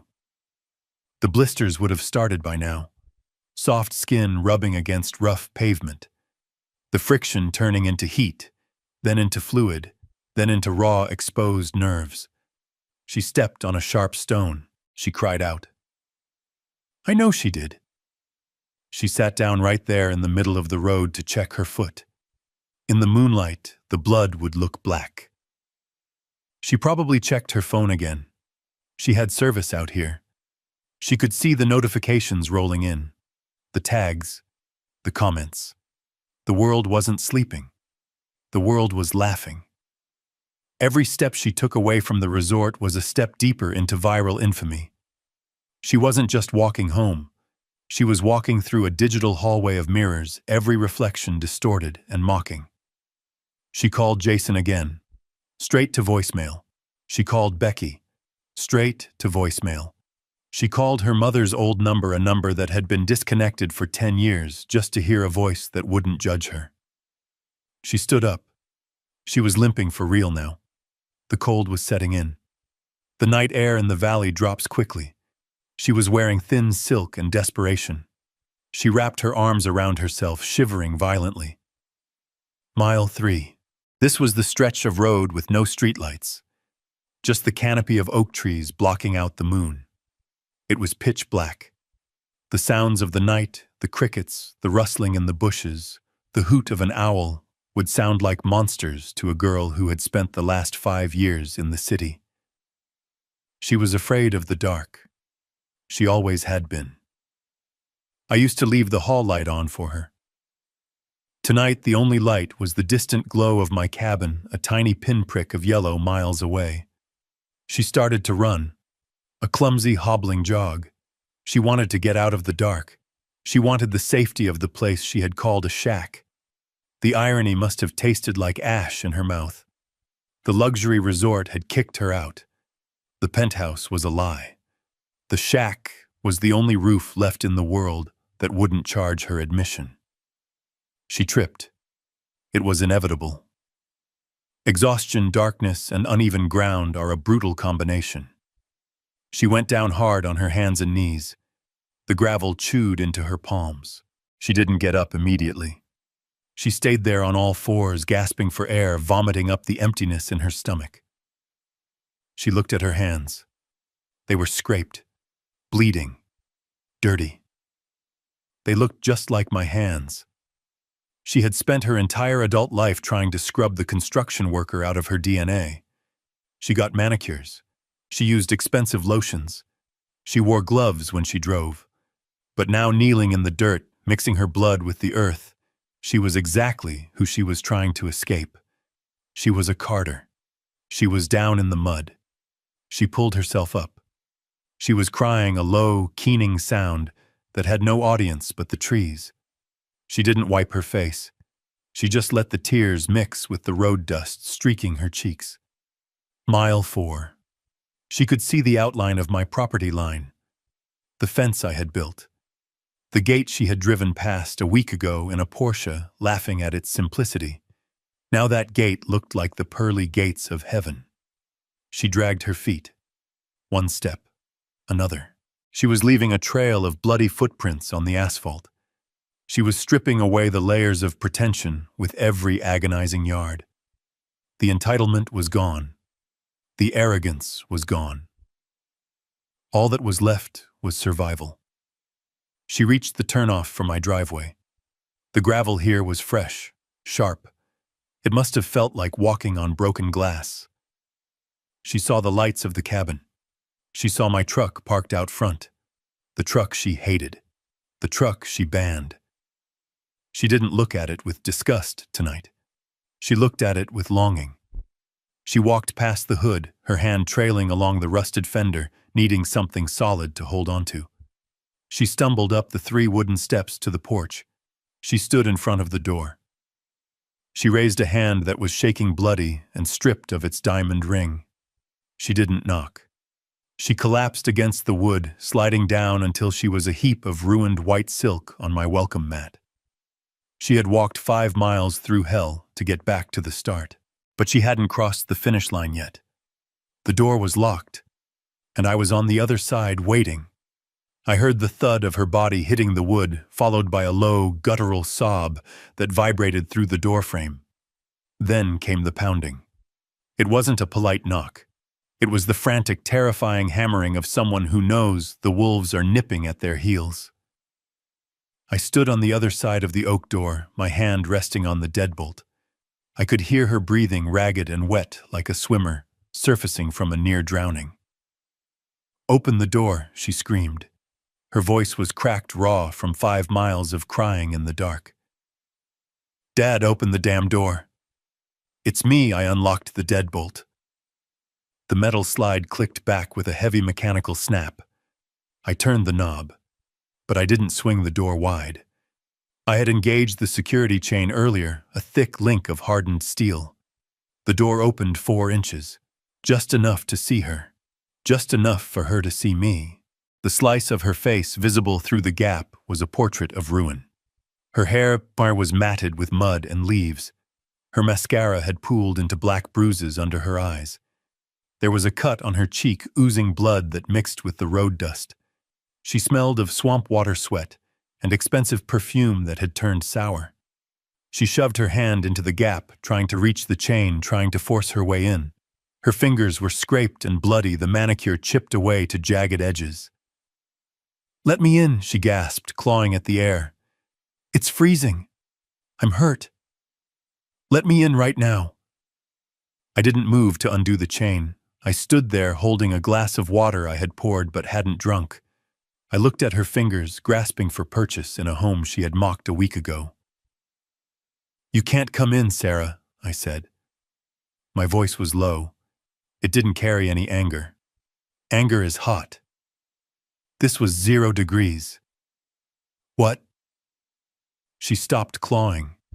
She put her eye to the crack, staring at me with a wild, disbelieving look.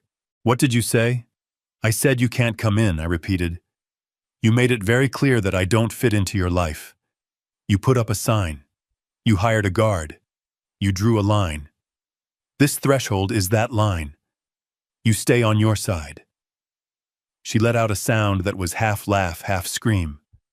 "Are you insane? I walked 5 miles. I'm bleeding. Jason left me. He stole everything. You ruined my wedding. You crazy old man. And now you're going to leave me on the porch." "I didn't ruin your wedding, Sarah," I said. "I just stopped paying for the lie. There is a difference." She slammed her shoulder against the door. The chain rattled but held. It was bolted into the frame with 3-inch screws. "I installed them myself." "You stopped paying," she shrieked. "You think that gives you the right to humiliate me? To verify my humiliation in front of everyone I know, Jason is going to sue you. He's going to take this shack and turn it into firewood."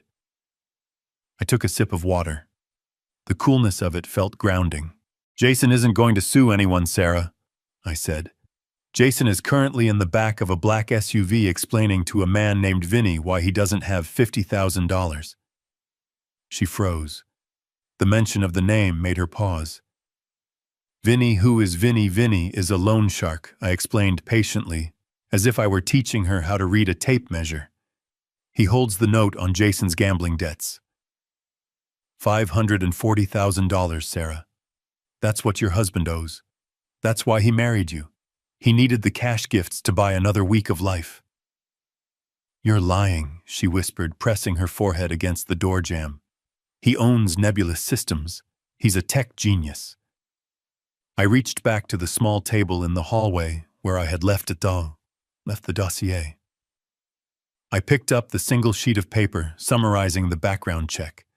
I folded it lengthwise and slid it through the crack in the door. Read it, I said. She snatched the paper. I watched through this gap as she unfolded it with trembling hands. The porch light flickered above her, illuminating the text. I saw her eyes darting back and forth.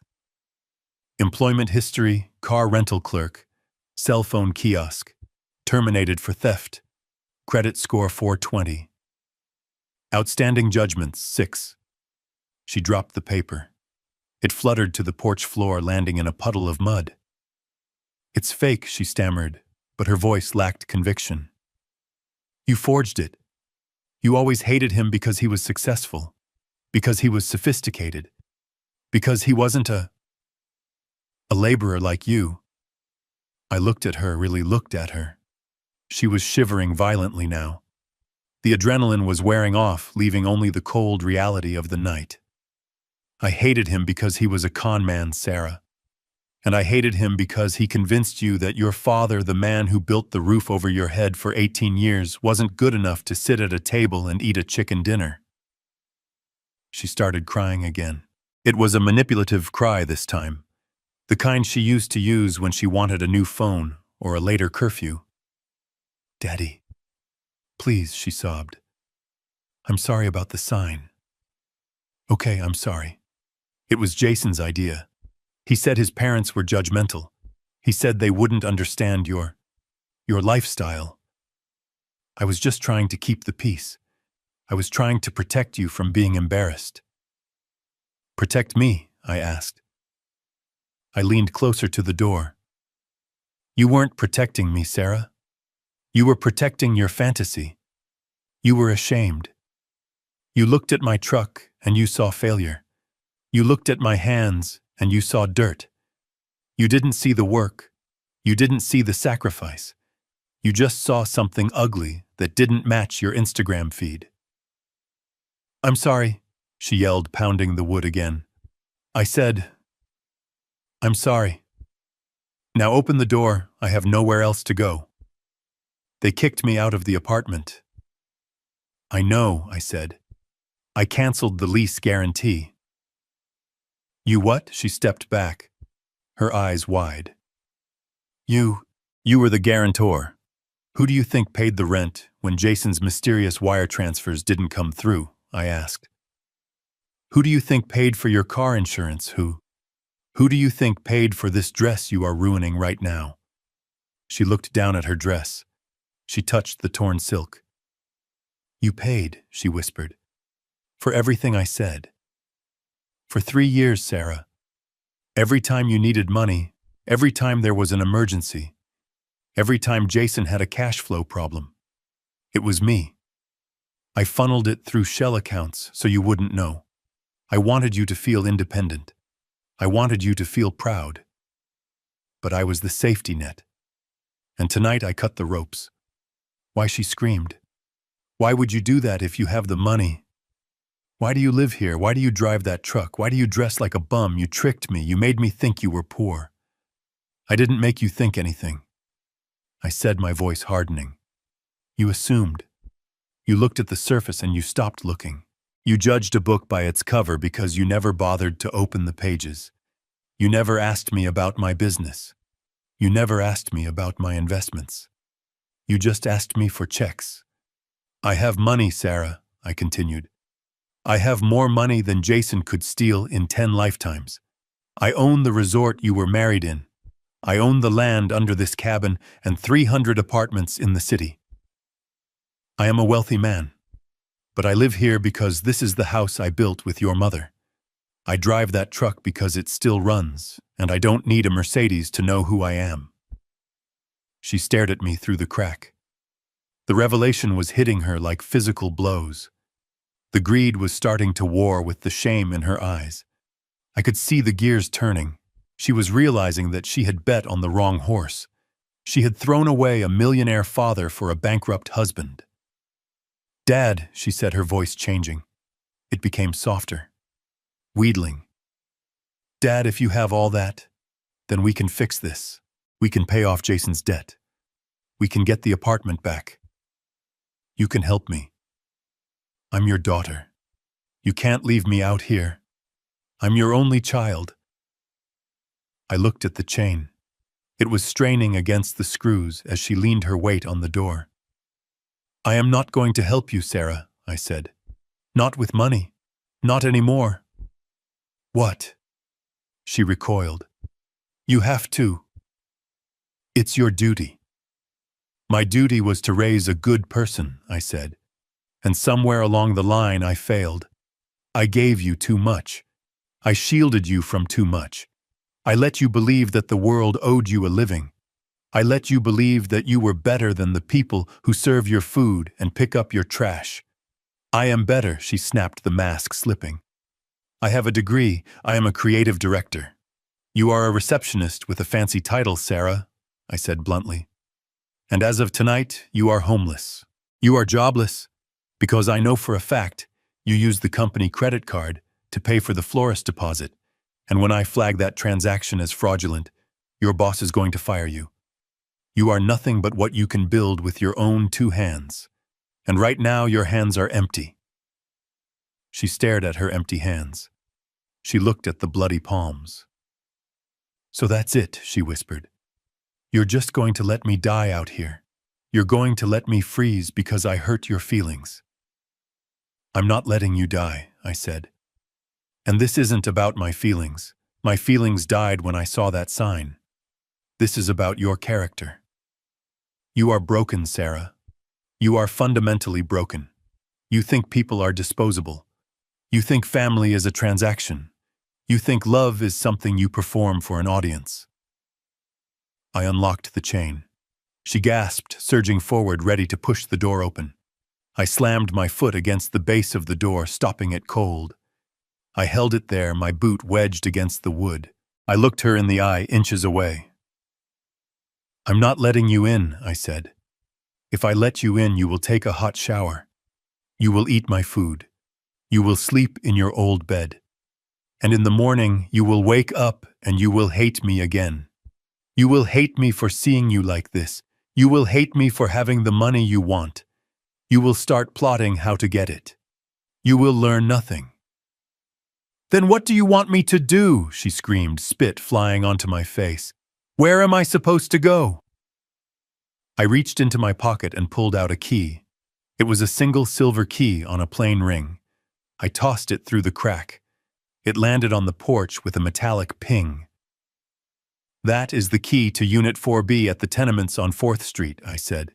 "It's a studio apartment. It has a hot plate and a mattress. I paid the rent for 1 month.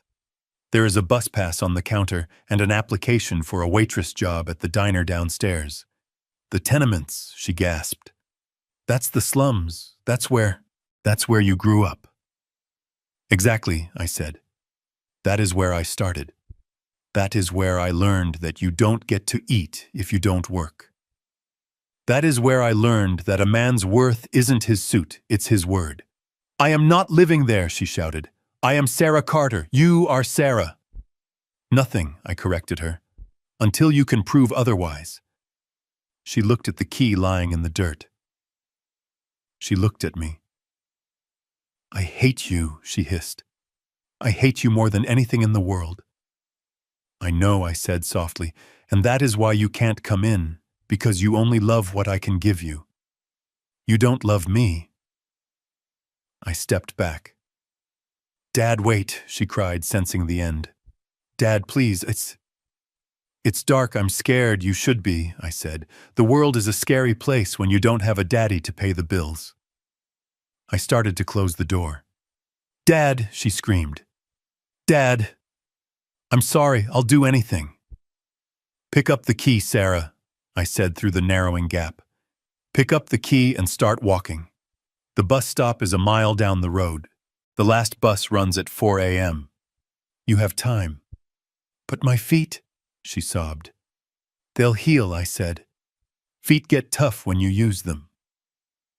I am not being cruel, Sarah, I said, looking at her one last time.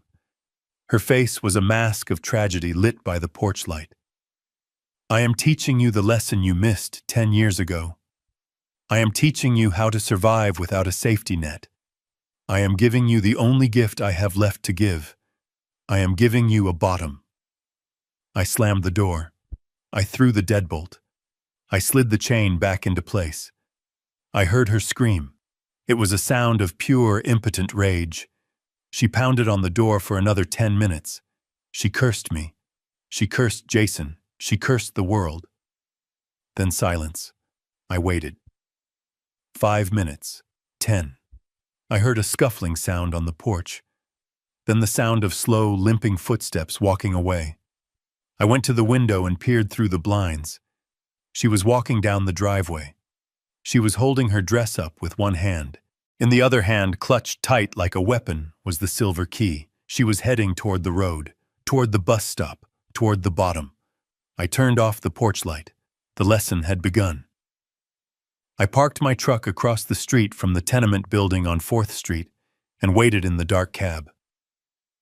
I had driven the back roads, taking the shortcut I knew from my days as a framing contractor, beating Sarah there by 20 minutes. I watched the bus stop down the block. It was empty. The streetlights flickered with a dying yellow buzz, illuminating the cracked sidewalk and the overflowing dumpsters that lined the curb. This was the part of town the city council forgot to pave. This was the part of town where sirens were background noise and hope was a currency that traded low. 20 minutes later, I saw her. She emerged from the shadows of the alleyway, limping badly. She had walked the whole way. She hadn't waited for the bus. Perhaps she was too ashamed to be seen in her ruined wedding dress under the fluorescent lights of public transit. Perhaps she just needed to punish herself. She looked like a specter haunting the streets, a gray, muddy figure dragging a train of silk that was now nothing more than a rag. She stopped in front of the building. It was a 4-story brick structure that had seen better days in the 1950s. The windows were barred. The front door was steel-dented from years of being kicked open. She looked at the number above the door. 412. She looked at the silver key in her hand. She was trembling so hard I could see it from across the street. I got out of the truck. I slammed the door. The sound was like a gunshot in the quiet street. Sarah jumped. She spun around, her eyes wide with terror. When she saw it was me, her shoulders slumped. She didn't look relieved. She looked defeated. "You beat me here," she whispered. Her voice was a rasp. "I own the building, Sarah," I said, crossing the street. "I know the shortcuts." She looked up at the facade. A baby was crying in an apartment on the 2nd floor. A couple was arguing loudly on the 3rd. The smell of stale beer and boiled cabbage hung in the humid air. "This is it?" she asked. "This is where you want me to live?" "This is where you are going to live," I corrected her. "Come on." I walked past her and pushed the front door open. The lock was broken. It had been broken for 10 years. I held it for her. She hesitated, looking at the dark graffiti-covered hallway. Then she stepped inside. We walked up the stairs in silence. The elevator was out of order, wrapped in yellow caution tape. We climbed to the 4th floor. The stairwell smelled of bleach and urine. Sarah gagged, covering her nose with her hand, but she kept climbing. She had no choice. The alternative was the street. We reached apartment 4B. I took the key from her shaking hand and unlocked the door. I pushed it open and flipped the light switch. A single bare bulb in the center of the ceiling flickered to life, casting a harsh, unforgiving light on the studio. It was small, maybe 300 square feet. The floor was linoleum peeling at the corners. There was a single twin mattress on the floor in the corner, made up with clean but cheap sheets. There was a small table with one chair. A hot plate sat on the counter next to a mini fridge. The walls were painted a color that was supposed to be cream but looked more like nicotine stain. Sarah walked into the center of the room. She turned in a slow circle. She looked at the barred window that looked out onto a brick wall. She looked at the bathroom door, which didn't quite close all the way. "It is a prison," she whispered. "It is a start," I said. I closed the door behind us and leaned against it. "This isn't punishment, Sarah," I said. "This is history. You don't remember this place, do you?" She looked at me, confusion clouding her exhaustion. "Why would I remember this dump? Because you lived here," I said. "For the first 2 years of your life. This apartment, Unit 4B. This is where I brought you and your mother after the hospital. This is where I learned to mix concrete during the day and study blueprints at night. This is where your mother sewed curtains from scrap fabric to make it feel like a home." She stared at the walls as if trying to see the ghosts of her past. "We were happy here," I continued. "We didn't have money. We didn't have status. But we had each other. And we had a dream. We worked our way out of this room, Sarah. We didn't marry our way out. We didn't scam our way out. We built our way out." I walked over to the small table. There was a folder sitting on it. I opened it. "This is the deal," I said. My voice was hard, leaving no room for negotiation. "I have paid the rent on this unit for 1 year. The utilities are in your name, prepaid for 3 months. After that, you are on your own." I pointed to the application form sitting next to the folder. "That is an application for the diner downstairs. Sal's place. I know the owner. He is expecting you tomorrow morning at 6 a.m. for a shift. It pays minimum wage plus tips. You will wear a uniform. You will serve coffee. You will clean tables. And you will smile while you do it." "I can't be a waitress," she sobbed. "I have a degree in art history." "Your degree didn't teach you how to spot a con man," I said. "Maybe waiting tables will teach you how to spot a hungry person. You need to learn the difference between want and need." I pulled a prepaid flip phone out of my pocket and tossed it onto the mattress. "That is your phone. It has my number programmed into it. It has the police. It has the fire department. It does not have Instagram. It does not have your friends' numbers. You are going to be offline, Sarah. You are going to disappear from the world you tried so hard to impress." She looked at the cheap plastic phone. It looked like a toy compared to the smartphone she had lost. "And if I say no," she asked, her voice trembling. "If I leave?" "Then you leave," I said. "The door is unlocked. But if you walk out that door, Sarah, you are walking out of my life forever. No inheritance, no contact, no safety net. You become a stranger to me." I paused, letting the weight of the ultimatum settle on her shoulders, but I added my voice, softening just a fraction. "If you stay, if you stick it out for 1 year, if you can prove to me that you can live on what you earn, that you can stand on your own 2 feet without leaning on a man or a trust fund, then we talk. Talk about what," she asked, wiping her nose with the back of her hand. "About a job," I said. "A real job. In my company. Not as a director, not as a VP, but as an entry-level associate. You will learn the business from the ground up. You will learn what it actually means to build something." She looked at me. Her eyes were red, swollen, and devoid of the arrogance that had defined her for a decade. She looked at the mattress on the floor. She looked at the hot plate. She looked at the ruined dress she was wearing, a costume for a play that had been canceled. She realized then that she had no cards left to play. Jason had taken her future. I had taken her cushion. She was stripped bare. I watched the fight go out of her. Her shoulders dropped. Her head bowed. "Okay," she whispered. What I asked. I wanted to hear it. Okay, she said louder. I'll stay, I'll do it. Good, I said. I walked to the door. I placed my hand on the knob. There are clothes in the closet, I said. I went to Target. Jeans, t-shirts, work shoes. Get out of that dress, Sarah. Burn it. It doesn't fit you anymore. I opened the door. Dad, she called out. I stopped, but I didn't turn around. Yeah. Did you really ban yourself? She asked. Did you really put that sign up? I looked at the dark hallway. No, Sarah, I said. You put the sign up. I just enforced it. I walked out and closed the door. I heard the lock click behind me.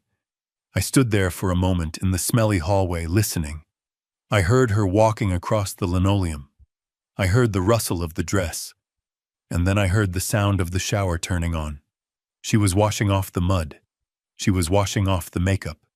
She was washing off the lie. I walked down the stairs, my boots heavy on the steps. I got into my truck and started the engine. I didn't drive home immediately. I sat there for a long time watching the window of apartment 4B. The light stayed on. It was the hardest thing I had ever done. Leaving my child in a place like that.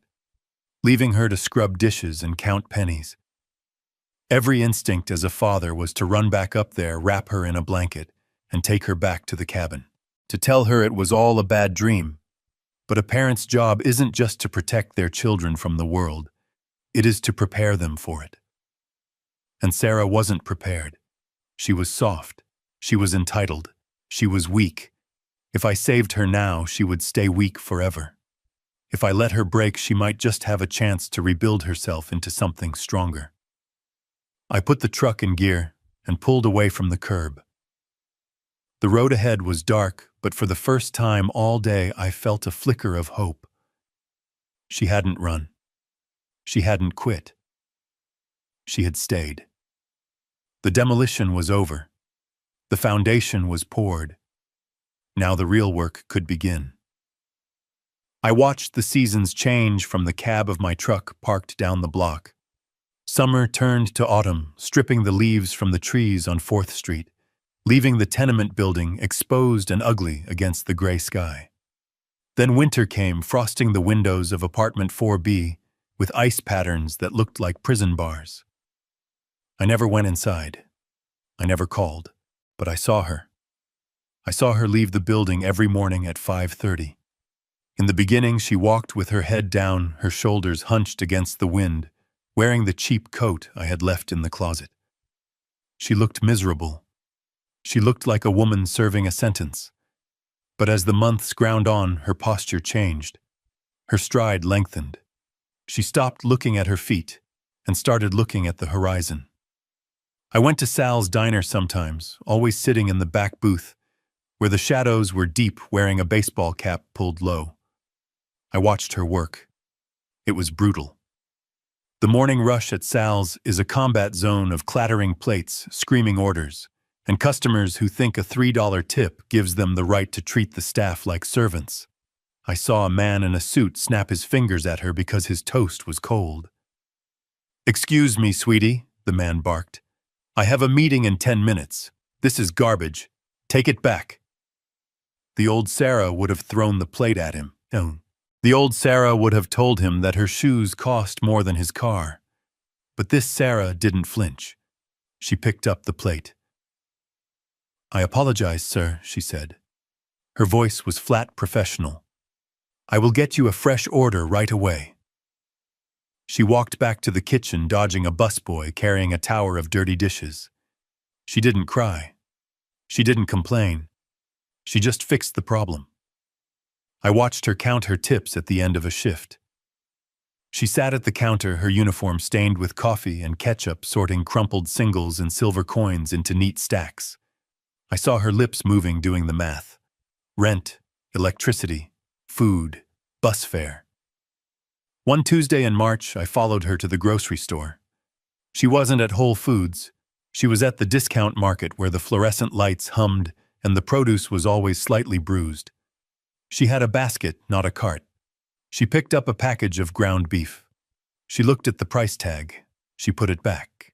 She picked up a box of store-brand pasta instead.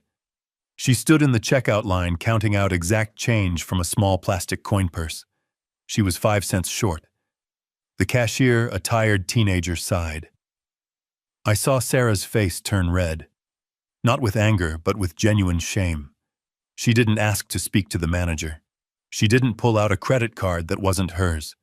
"Take the apple off," Sarah said quietly. "I don't need the apple." That was the moment I knew. The entitlement had been burned out of her. It had been replaced by the hard, cold reality of arithmetic. She had learned the most important lesson of economics. You cannot spend what you do not earn. Spring arrived. The ice melted. Sarah was still there. She hadn't run to a friend. She hadn't found a new rich boyfriend to rescue her. She was working double shifts. She was tired. She was thin. Her hands were chapped from bleach and dishwater, but her eyes were clear. The frantic, desperate look of the girl on my porch was gone. In its place was the steady gaze of a woman who knows she can survive the dark. Exactly 1 year to the day after the wedding, I walked into Sal's diner at 10 in the morning. The breakfast rush was over. The place smelled of bacon grease and sanitizer. I didn't sit in the back. I sat at a booth by the window. The bell on the door chimed. Sarah was behind the counter wiping down the pie case. She looked up. She froze. The rag in her hand stopped moving. She looked at me. I looked at her. She didn't run to me. She didn't scream, "Dad." She put the rag down. She picked up a coffee pot and a mug. She walked around the counter and approached my table. She poured the coffee. Black, no sugar. Just the way I take it. "Hello, Dad," she said. Her voice was steady. "Hello, Sarah," I said. She put the pot down. She pulled a pad of paper from her apron pocket. "What can I get you?" she asked. "The special is meatloaf. It's actually pretty good today. Sal made it fresh." I looked at her. She was wearing a name tag that said Sarah. No title, no pretension. Just her name. "I am not hungry," I said. "I came to talk business." "Business?" she asked. She didn't sit down. She stood there, respectful of the customer, respectful of the man. I reached into my jacket pocket. I didn't pull out a checkbook. I pulled out a single manila folder. I slid it across the laminated table. "Open it," I said. She wiped her hands on her apron before touching it. She opened the folder. Inside was a single sheet of paper. It was an employment contract. "Golden Oaks Resort," she read aloud. "Position: Junior Operations Associate." "It is entry level," I said. "You will report to the housekeeping manager. You will inspect rooms. You will handle guest complaints. You will work holidays. The pay is $45,000 a year. It is enough to rent a decent apartment, not a penthouse, but a home with heat that works." She looked up at me. Her eyes were wide. "You want me to work at the place where it happened. I want you to learn how to run it," I said. "I fired the general manager last week. He enjoyed humiliating you a little too much. I need someone who understands that building from the ground up. Someone who knows what it feels like to be locked out so they never lock out a paying customer again." She looked at the contract. Her thumb traced the logo of the resort. "And if I say no," she asked. "Then you stay here," I said. "You are a good waitress, Sarah. Sal likes you. You can make a life here. It is honest work." She closed the folder. She held it against her chest. "Why?" she asked. "Why now? Because you stayed," I said. "Because you paid for your pasta with pennies. Because you didn't call me once in 12 months to beg. You served your time, Sarah. You built your foundation. Now I am offering you the bricks to build the house." Tears welled up in her eyes, but she didn't let them fall. She took a deep breath and nodded. "I accept," she said. "But on one condition." I raised an eyebrow. You are negotiating? I want to pay you back, she said. For the wedding, for the dress, for the rent you paid on the apartment upstairs. I know it will take me years, but I want a payment plan deducted from my salary. I looked at her. I saw the grit in her jaw. I saw the builder in her blood. Deal, I said. She reached out and took my hand. Her palm was rough. It had calluses. It felt like my hand. Table 4 needs coffee, she said, pulling away. I finish my shift at 2. Pick me up, then I'll be outside, I said. She turned and walked back to the counter. She didn't strut. She walked with purpose. I watched her go. I took a sip of the coffee she had poured. It was hot. It was strong. It was the best cup of coffee I had ever tasted. The sign at the gate was gone. The ban was lifted. My daughter was coming home. Not as a princess, but as a partner. And that was worth more than all the gold in the world. We live in a world obsessed with filters and facades, where we often mistake the packaging for the gift. Sarah chased a golden illusion and nearly lost the real treasure, the unwavering strength of family. This story serves as a powerful reminder that true worth isn't found in a bank account or a designer label, but in the calluses of hard work and the integrity of one's word. Sometimes the greatest act of love a parent can offer isn't giving their child the world on a silver platter, but stepping back and letting them build their own, even if they have to start from rock bottom. If you believe that respect must be earned and not bought, hit that like button and subscribe to the channel for more stories of justice, resilience, and truth.